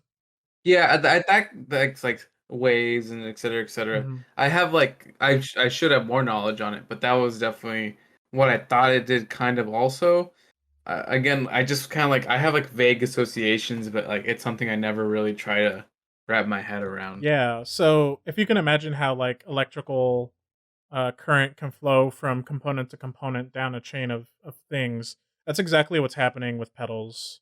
Um, and Mm, so the signal from the guitar gets manipulated at each stage through like a pedal board, and the end result is mm, the sound you hear. So you could have like a distortion pedal before a reverb pedal and get like this distorted reverby sound.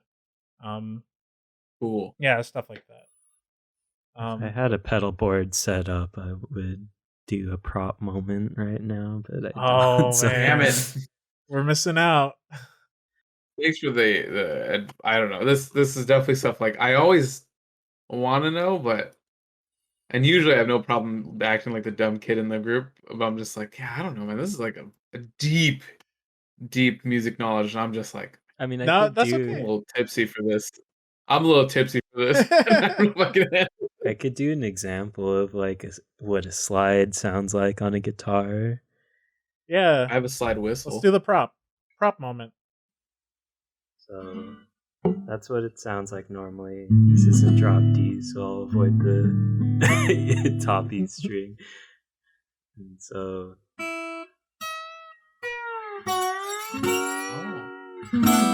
Whoa. SpongeBob. Yeah, exactly. Yep. But you can also I have a you child. can also get like some weird tones, like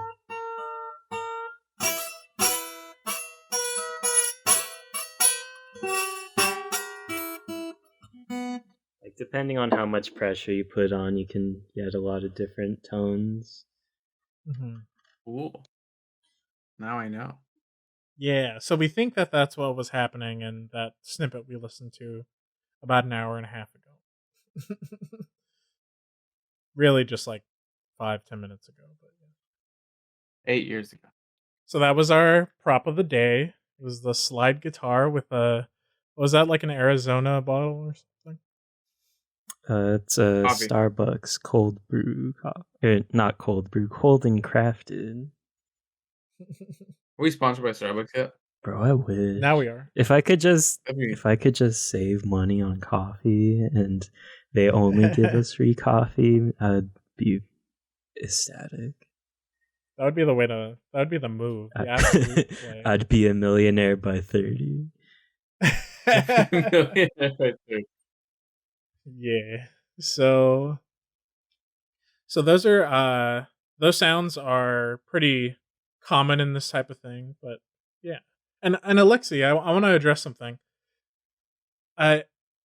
Music can be enjoyed on like a variety of levels, you know? So like even just having a reaction to something is interesting and valuable in its own way. Like even if it's just like a mood thing. I definitely agree with that. I agree with that a lot. Yeah. We've had this thing of like you and I parallel comedy and music a lot. Like you can experience dumb humor, and that's the same to me as this like long 10 minutes setup for a joke just for a punchline. It's all the same to me. Like you can experience different things and all are valid in a type of way. So yeah, I agree. Yeah. And I think that that's also, since we're playing some insider baseball here with this type of music, that's something that the scene has a lot of problems with, like is being very restricting in terms of aesthetic preferences and the way you think about music. So it's really refreshing to just have a space that you can just listen to something and be like, that made me feel happy, or that made me feel anxious, or that made me feel sad. Right? Because honestly, like we do that with so much other media. We do that with anime, for example. Like we're not always picking apart the storytelling of a particular anime, and we're not always looking at specifically how the animation worked from this scene to this scene, or how this part of this frame was CG and then the rest was hand drawn. Like we're not always picking apart those things. So I think that that's something that music, especially with musicians who are both immense enjoyers of the craft, but also a lot of the time gatekeeping themselves and others. That's something that we forget, is like we really just need to be open to every kind of experience to art and music. So in that way, I think that everything you said earlier was really great. I'm really curious as to how you felt it made you more productive, Alexi. What was it doing for you? It's a thing of like, you definitely you let your mind wander type situation. Like, like you think of A and then you go to B and then you go to the triangle, then you go to the dog and then you go to the circle, then you're at C again, you go back to A and you go over to A. Like all like that's how my mind tracks things. And particularly I go and I do like yard work around the house. And so I went and I was just like, I'm gonna do this, listen to the album at the same time. And like I was basically usually would take me like 2.5 hours. Took me only like an hour just because I was working and able to like listen. I did feel bad because it was my only like listen through of the album in one space as a whole. was that time where I was like using it as both listening device and a distraction device. But then also like there would be moments where like I knew I went back. I like for like a minute I was just kind of like focusing on like cleaning up this area of my house, et cetera, et cetera. And so I was just like, but it's weird because it is improv and it isn't as much as there is a story being told through the music that you can jump in at any time and a different thing could be being said type situation. Like I didn't every second is important, but I didn't feel like I needed every second. I didn't feel like as like again, I don't want to sound like rude, but like that's how it came off of like I can jump in and something interesting is going to happen at every point in time. Yeah, yeah. I don't think it sounds rude at all. I think that that's actually like a really refreshing way to view this. uh, Mm-hmm. because again, like there's so I think that this is something I'd like to get a point across about is which I think I've already sort of done it, but experimental music, and I would say that this falls into experimental music, just based on the way we view society views music, in this day and age. Uh, a lot of the time, there's a lot of pretentious elements to it. At least as when you viewing it from as an outsider, like an outsider perspective, there's this huge disconnect, right? And Yeah. I think that the way that you have been l- talking about and framing it for yourself when you were doing all these house chores, um, really is really refreshing because we need that type of like engagement. Like a lot of the times when people listen to music from these types of scenes, what's happening is people are like listening intently and like trying to understand and trying to engage with it on like an intellectual level and Mm-hmm. sometimes just a vibing level too. um but there and I want to say, but this is just my impression of everything, right? Like I can only speak for myself, but from what I understand, and at least to me, it seems like there's not a lot of like just being able to appreciate things for what they are in the moment, sort Mm-hmm. of like low level. I wouldn't say low level, but like in an introductory sort of like space to just have an opinion, right? Like Yeah. because then people are like, oh well, like how could you say that not every second is needed to be listened to? It's amazing, blah blah blah. Yeah. Yeah. But in reality, I mean, what is it but just a bunch of sounds? It's just like a bunch of pulses in Mm-hmm. air. Um, and and I know that this might sound like very hypocritical coming from me, but it really is just like sound. It's just physics. It's just like space existing. So Mm-hmm. so yeah, I mean, I think it's great that you got to engage with it. So having engaged with this sort of thing, was it your first time, Alexi, listening to this kind of music? Yeah, I think definitely for sure. I've realized more and more as I grow up, music. I talk about this with some people, some of my friends. I like music. I don't love music. I like listening to music, but I never really go out of my way to find more at times. I let like music comes into my life, and I'll just be like, yeah, save that, add it to my playlist. I'll listen to it 100 times next week, and that's it. I just play the same songs over and over again. So like seeing people like Andres makes a monthly playlist. Mine would be the same 10 songs, taking out one or two. Like I don't really do all like no try different music. So from that point of view, I listen to just a lot of like actual play podcasts, which is again long serialized content. Like I think they're about to hit episode. They're on the March 300 for this one podcast I like, and it is just every minute kind of needs to happen. Mm-hmm. And you can go and like kind of just like in these 50 episodes this happens, but it's still like the journey is important, which is why it's so I do like this refreshing aspect of like different experiences of music just existing in smaller moments in time. So yeah, this is a first for me for sure.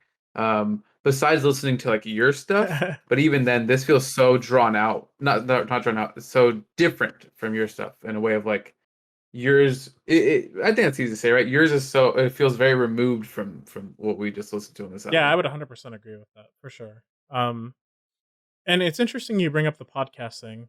Andres, I'm also going to ask the same question to you. So prep your answer, boy, about how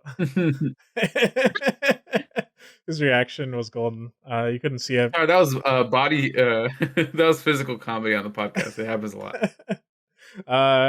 It's much funnier if you were here, audience. If you were here, this conversation would be much funnier. I swear. Yeah, you'd be calling all me sort of crazy. The what was I gonna say? Fuck. Oh, it's interesting you mentioned the podcast thing about like how you just because all three of us know that you listen to a lot of podcasts. Now the audience knows you listen to a lot of podcasts.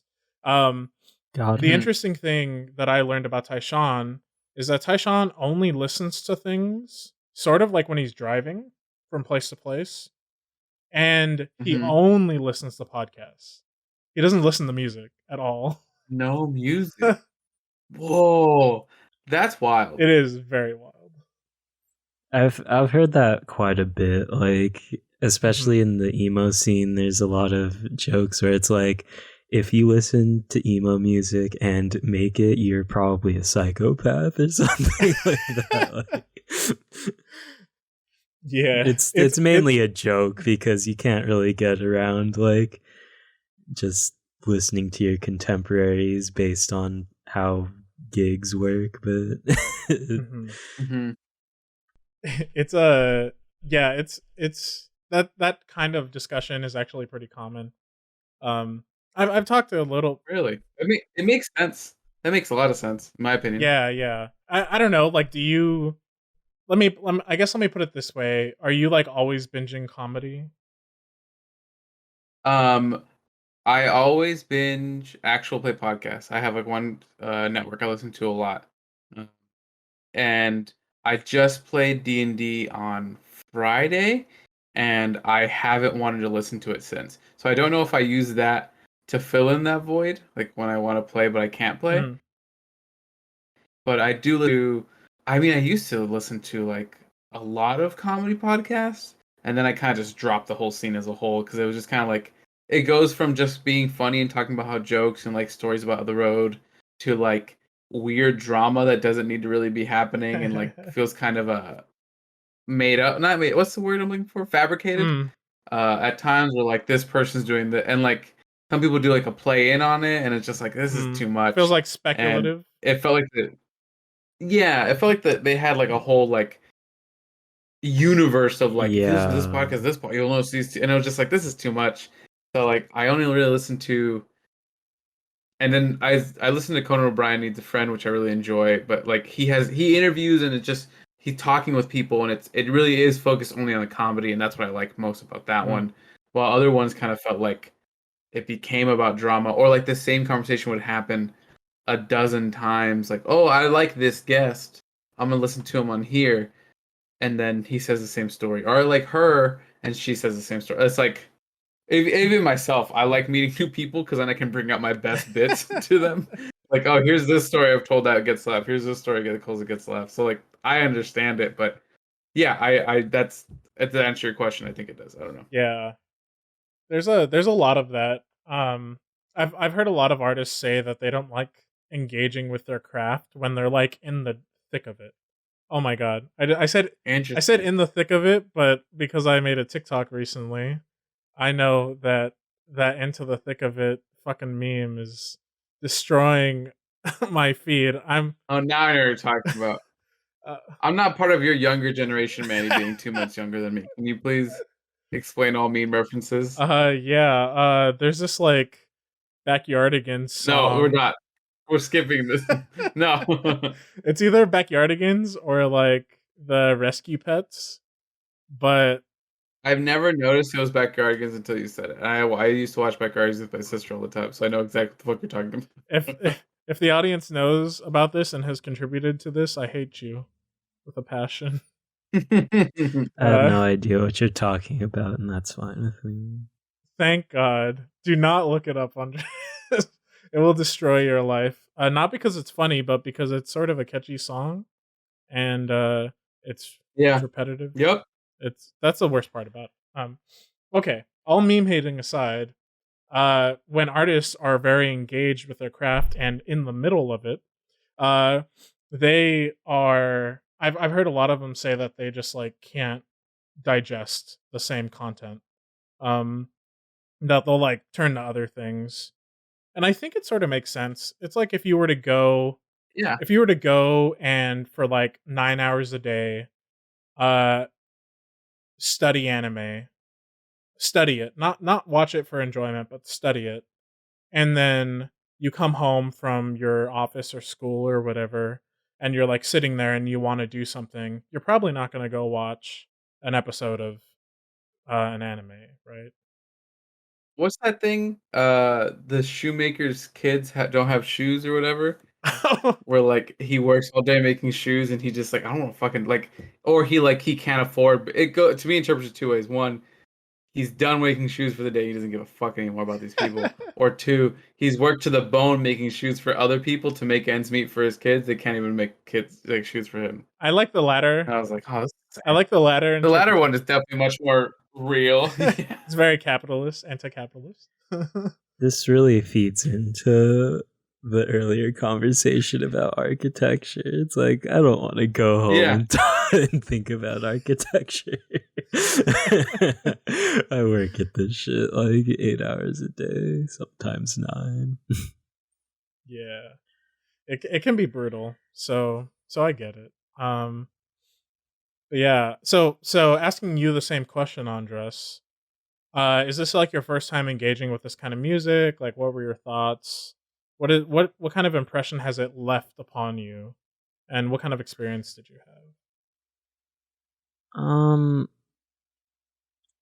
I don't know if it's my first time. I mean, I've listened to your improv stuff. I've listened to post rock plenty, and that's a little similar.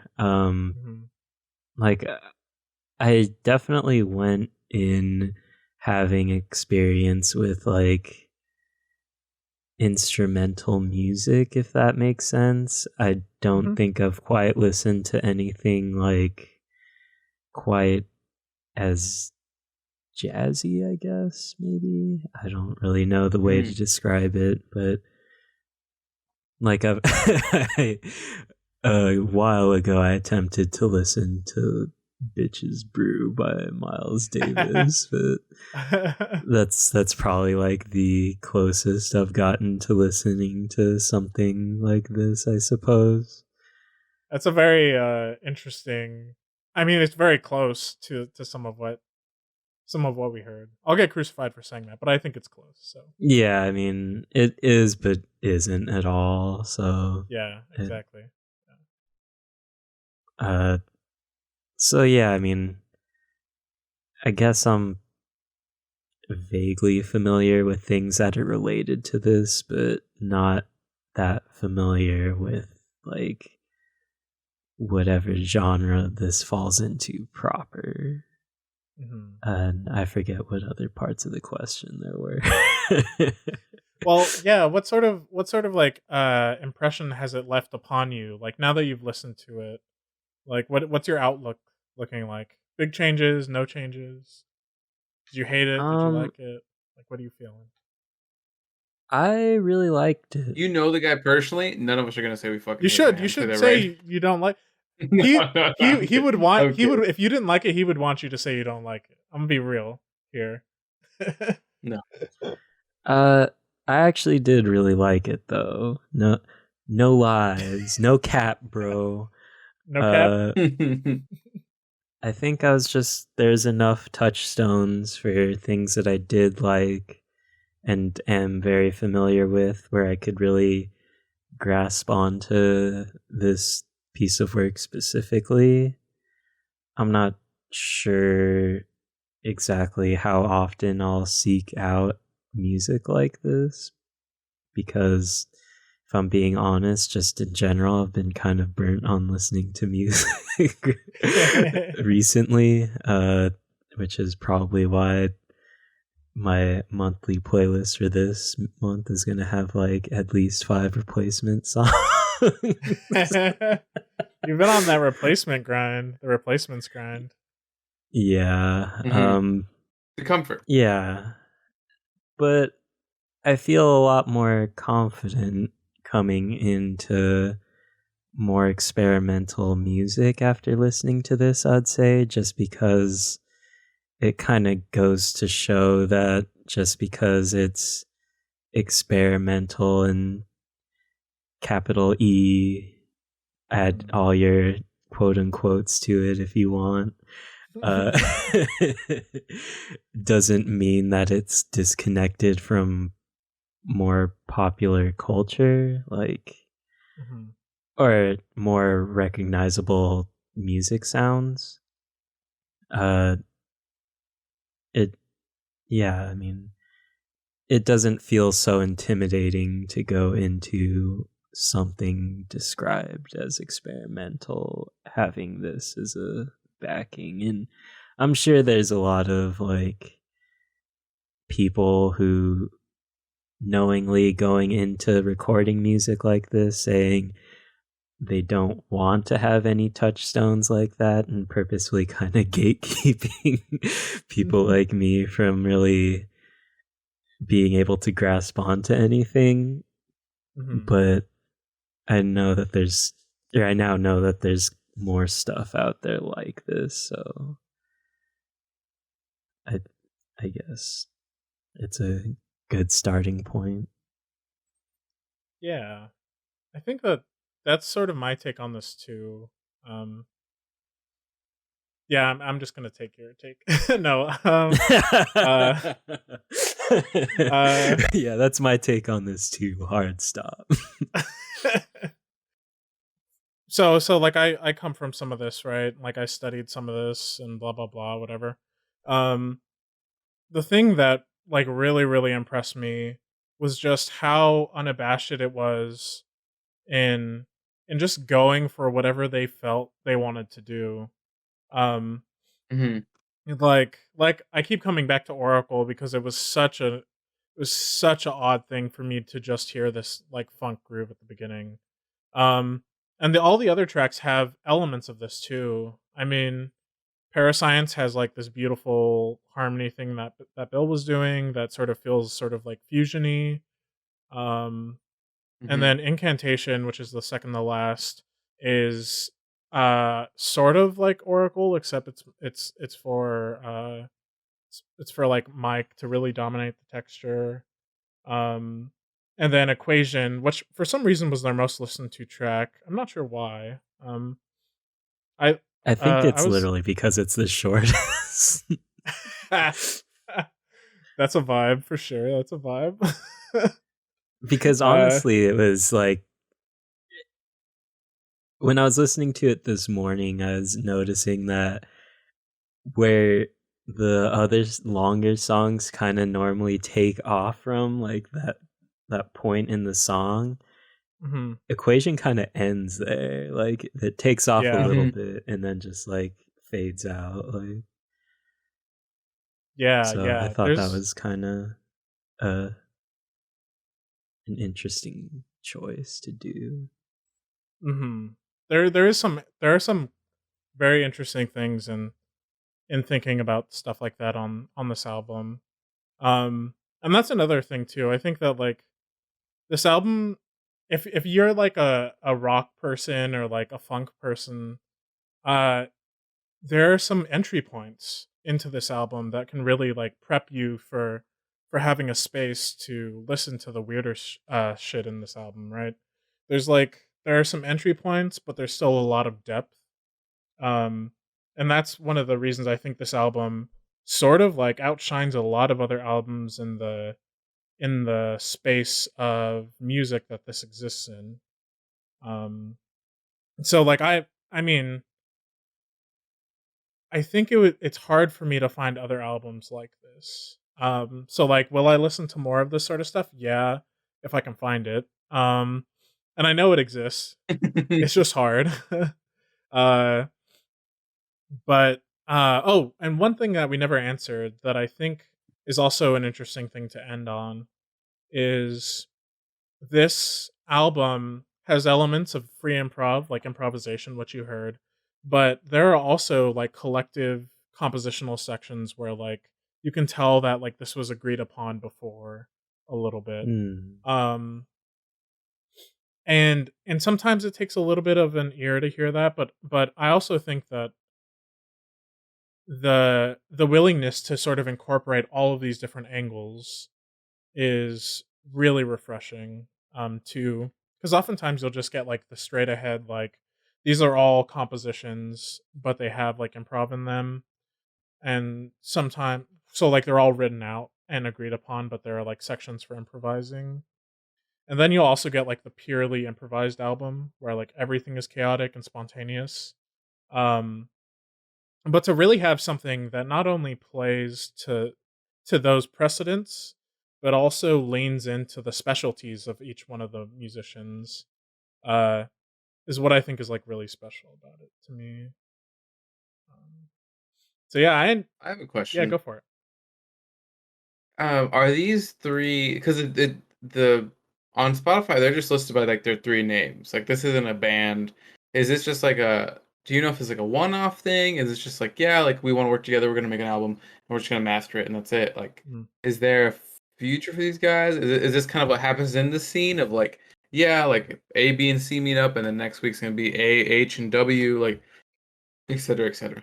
A little bit of both happen, but definitely the latter is both the case for this group and also what normally happens. Um, Hmm, a lot of the time, musicians will just get together and collaborate. But that's really cool. yeah, I really like that. yeah, I think it's great. But sometimes groups will form. Um, like for example, Tyshawn has a couple of he has both an album and also more work with this group I'm about to explain. But it's him and two other more traditional jazz musicians, and they have a group. But it's sort of like it's a group only because they have like a bunch of gigs set up together and they have multiple albums out Mm, together, but it still has like their independent names. So interesting. yeah, Very interesting. there's a lot of that in here. So uh yeah, I think the way that I would lean into that sort of space in talking about this album is like it really is a meeting of three different very unique individuals that sort of meet on common ground to make some music together. Wow. Beautiful. Loved it. Yep. That was so good. And yeah, and This is it, everybody. This is peak podcasting. everyone should go listen to more of each of their individual stuff because they're great musicians, and support them, buy their stuff because no one makes any money doing this. Be real. uh, Are you gonna try to record something with them or no? I actually With like your friend? The I'm so I his name I keep it's slipping. Tyshawn Sorey. Hi yeah, Hi hi Sean? Sean, yeah. Okay. Um, Hi Sean. Okay. uh, Do you think you'll ask him to be like, let's make something? yeah, I actually got asked to play on something of his last a week Ooh. or two ago, very spontaneously, like day of. So I did Oh, it. is that the recording you're talking about? Yeah, I got called in to do a recording session of his, and it ended up being like, "Hey, do you have your instrument here?" And I was like, "Yeah, I do," and I played on it as well. That's what's up. Rad. Yeah. So it's great stuff. Yeah, and I mean, I doubt he's ever gonna listen to this podcast, so I'm just gonna say I don't think I'm getting paid for it. But he doesn't say anything else. But I think you could totally. He's gonna do it. Why wouldn't he?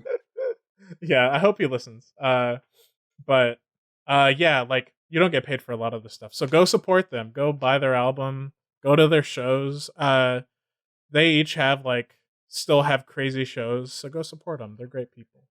Um and yeah, that's basically everything I wanted to talk about for the album. Uh there are a lot of great tracks. I think to talk about the details of any one of them would take like hours. So, uh, so I think I'll save that for sure. So we're doing another silent voice episode. Let's go. Yeah. I'll just end my opinion on it with my first note I wrote here. This is what I imagine King Crimson would sound like if they had the knowledge of the grunge era of the 90s. That's such a good description of them. That's so on point. It's very specific. Do you have any final thoughts, Alexi? I don't know who King Crimson is my final thought. Then you No, haven't finished JoJo. Damn. No. It was me, Dio. Yeah, I think I liked listening to this. I think it was very a unique experience for me, but I don't know if I'll go back. Again, I'm not a person who likes music and to fulfill my whole thing. I'm always just listening to random podcasts, people rolling dice, and it's dumb bullshit. But I liked what it was, and if this week was much more chaotic, I'm sure I would have given it a few more listens. Yeah, of course. Yeah, sweet. So I guess that leads us to Alexi. Oh no, Andres. Andres. I'm going backwards. Ooh, it's me, all right. I want to make a joke, but it's not accurate. I'm still gonna do it. We're going from Tyshawn Sorey to Tyshawn Jones, even though he's not in the video. I'm going to recommend, but Tyshawn Jones is a pro skater. We're watching a skate full-length movie, which is actually just 45 minutes. That's fresh. So, is Tony Hawk in it? No. Although, if there were any skate videos, I would recommend he is in one of them. Who was it? Eric Costin, who is in. You play him in Skate 2, and it's like unbelievably hard and like unfair because he's just so fucking good. The game of Skate against Eric Costin and Mike Carroll, none of them fucking like miss a trick. So you need to like pull some shit out of your ass. Like you need to like basically cheat the game so they like you can perform it, but they can't. You need to be able to do 540s to actually win that, and their characters just like glitch out once you do that. Like they just like you're doing it off a jump ramp, and they just like ride up the jump ramp and ride off. Like when you do a 540. I was so upset when they fucking did that. I was so glad I wasn't the only one too, because that's like a universal experience. I've heard of it being just such bullshit. Okay, but yeah, just like I'll do a little bit of background just before the get into watching it. I love skate culture. I struggle to call myself a skateboarder at all, just because I only really know how to push. But one thing I do know, speaking of podcasts, is one of my favorite podcasts is a skate podcast. So I have some knowledge of the sport, action, art. I don't really know what you'd call it. All the above. It's in the Olympics, but there's like a huge subsect of the skating community that hates that because it doesn't capture what skating is actually about. So yeah, the skate video I'm going to recommend is kind of a little bit of everything I love about skating. It's called Bag of Suck by Enjoy. A great fucking name. It's from 2006. And the Enjoy camp is always very known for like being pretty goofy, but there's also a ton of like really impressive and technically impressive skating in the video also, on top of just a really good soundtrack to each part, which is honestly probably the most important part of skate videos is the soundtrack, because that's what really grabs you. And it's really, the skate video is really an art of combining footage in a way that makes it interesting, on top of the job of the skaters to get clips that last or that take probably hours to record sometimes, that only last 5 seconds. So lasting 3 minutes, and just kind of trying to stack as many clips as possible. I'll get more into it's so cool. It's so rad. I'm hyped for it. As someone who doesn't engage with skating a lot, I'm super hyped for it. Yeah, same. Yeah, I'll get more into it. Just as a primer for actually watching it, you really don't need to watch it all in one sitting. Skate videos are really organized in parts. So typically it goes, or at least for this video, it goes intro, skater part, friends section, which is just kind of like a bunch of footage that the person who filmed it, and then 3 more skater parts. So you can really watch it based on how you feel. This video specifically is one of my favorites, so I could probably watch it all in one sitting. But if I'm being honest, I find it hard to have the attention span to watch a full 45 minutes of skating. So don't feel bad if you need to take a break or anything. It's kind of meant to be like that.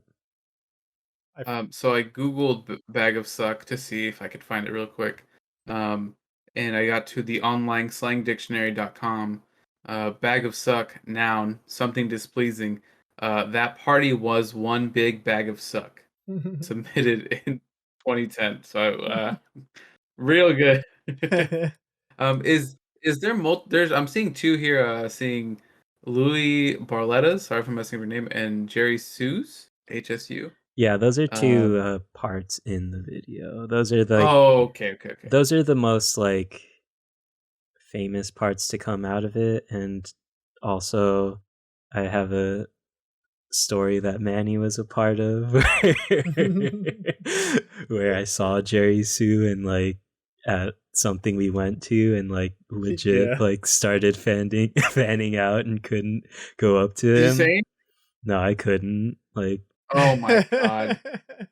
You have to. I couldn't. I'll explain it more.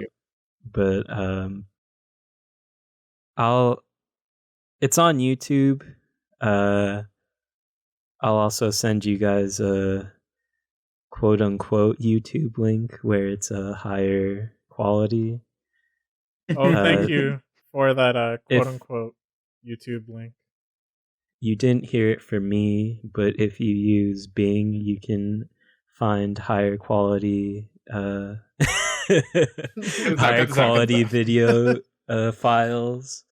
Yeah, we'll watch that for next episode.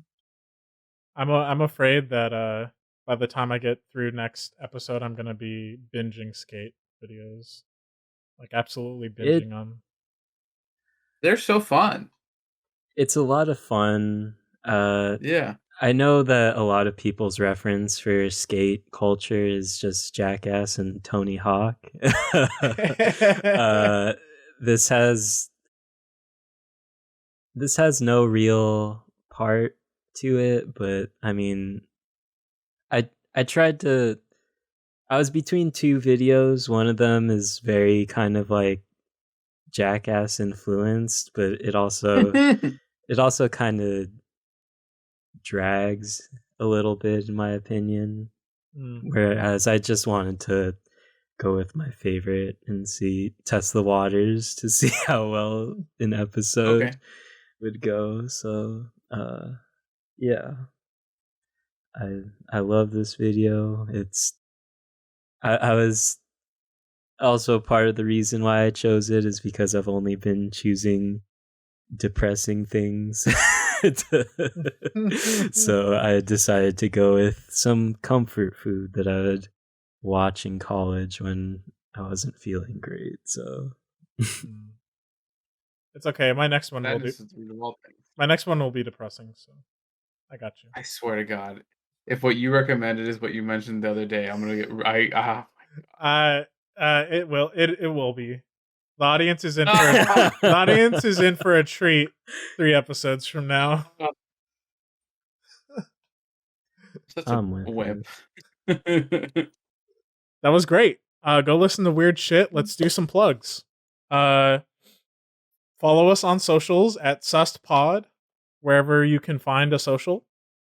I think we're on what? We're on Twitter, Facebook. Are we on Facebook yet? I made a Facebook. I don't know how to do Facebook because it's been like 2 years. It's a placeholder.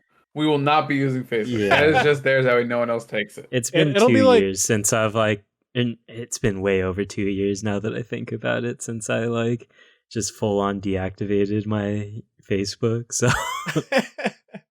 and it's been even longer since I actually used it. So I am now the official first follower of SusPod, named Susman. Yeah, we're on Twitter, Facebook. Hopefully you reserved Instagram because that'll be a good platform. After I just made my TikTok, I'm gonna say we should do a SustPod TikTok, and it'll be awful. It'll be absolutely awful, and everyone will hate it. But at least we can be a little ignorant there. It'll be good. We'll get canceled on TikTok, and it'll be a good thing. That's cool. Oh, I'm gonna ignore what you just said and just plug in. You need 8 hugs a day for emotional stability, and I think you need 12 for emotional growth. So make sure you're doing 8 hugs a day. Anyone you want, don't be sad. Don't watch sad things. Fuck you guys. If Alexi still is looking for a job by the time you listen, please give him a job. Please give me a job. That's my plug. And my plug is go watch sad things if it makes you reflect on yourself and grow as a person.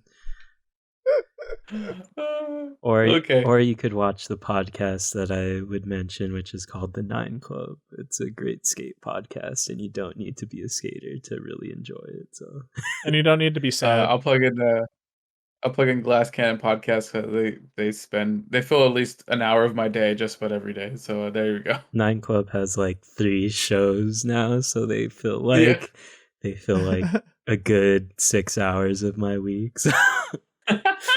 I'm gonna plug this podcast called the Rhythm Game Podcast. It has 1 episode out, but it's by this really popular rhythm game YouTuber.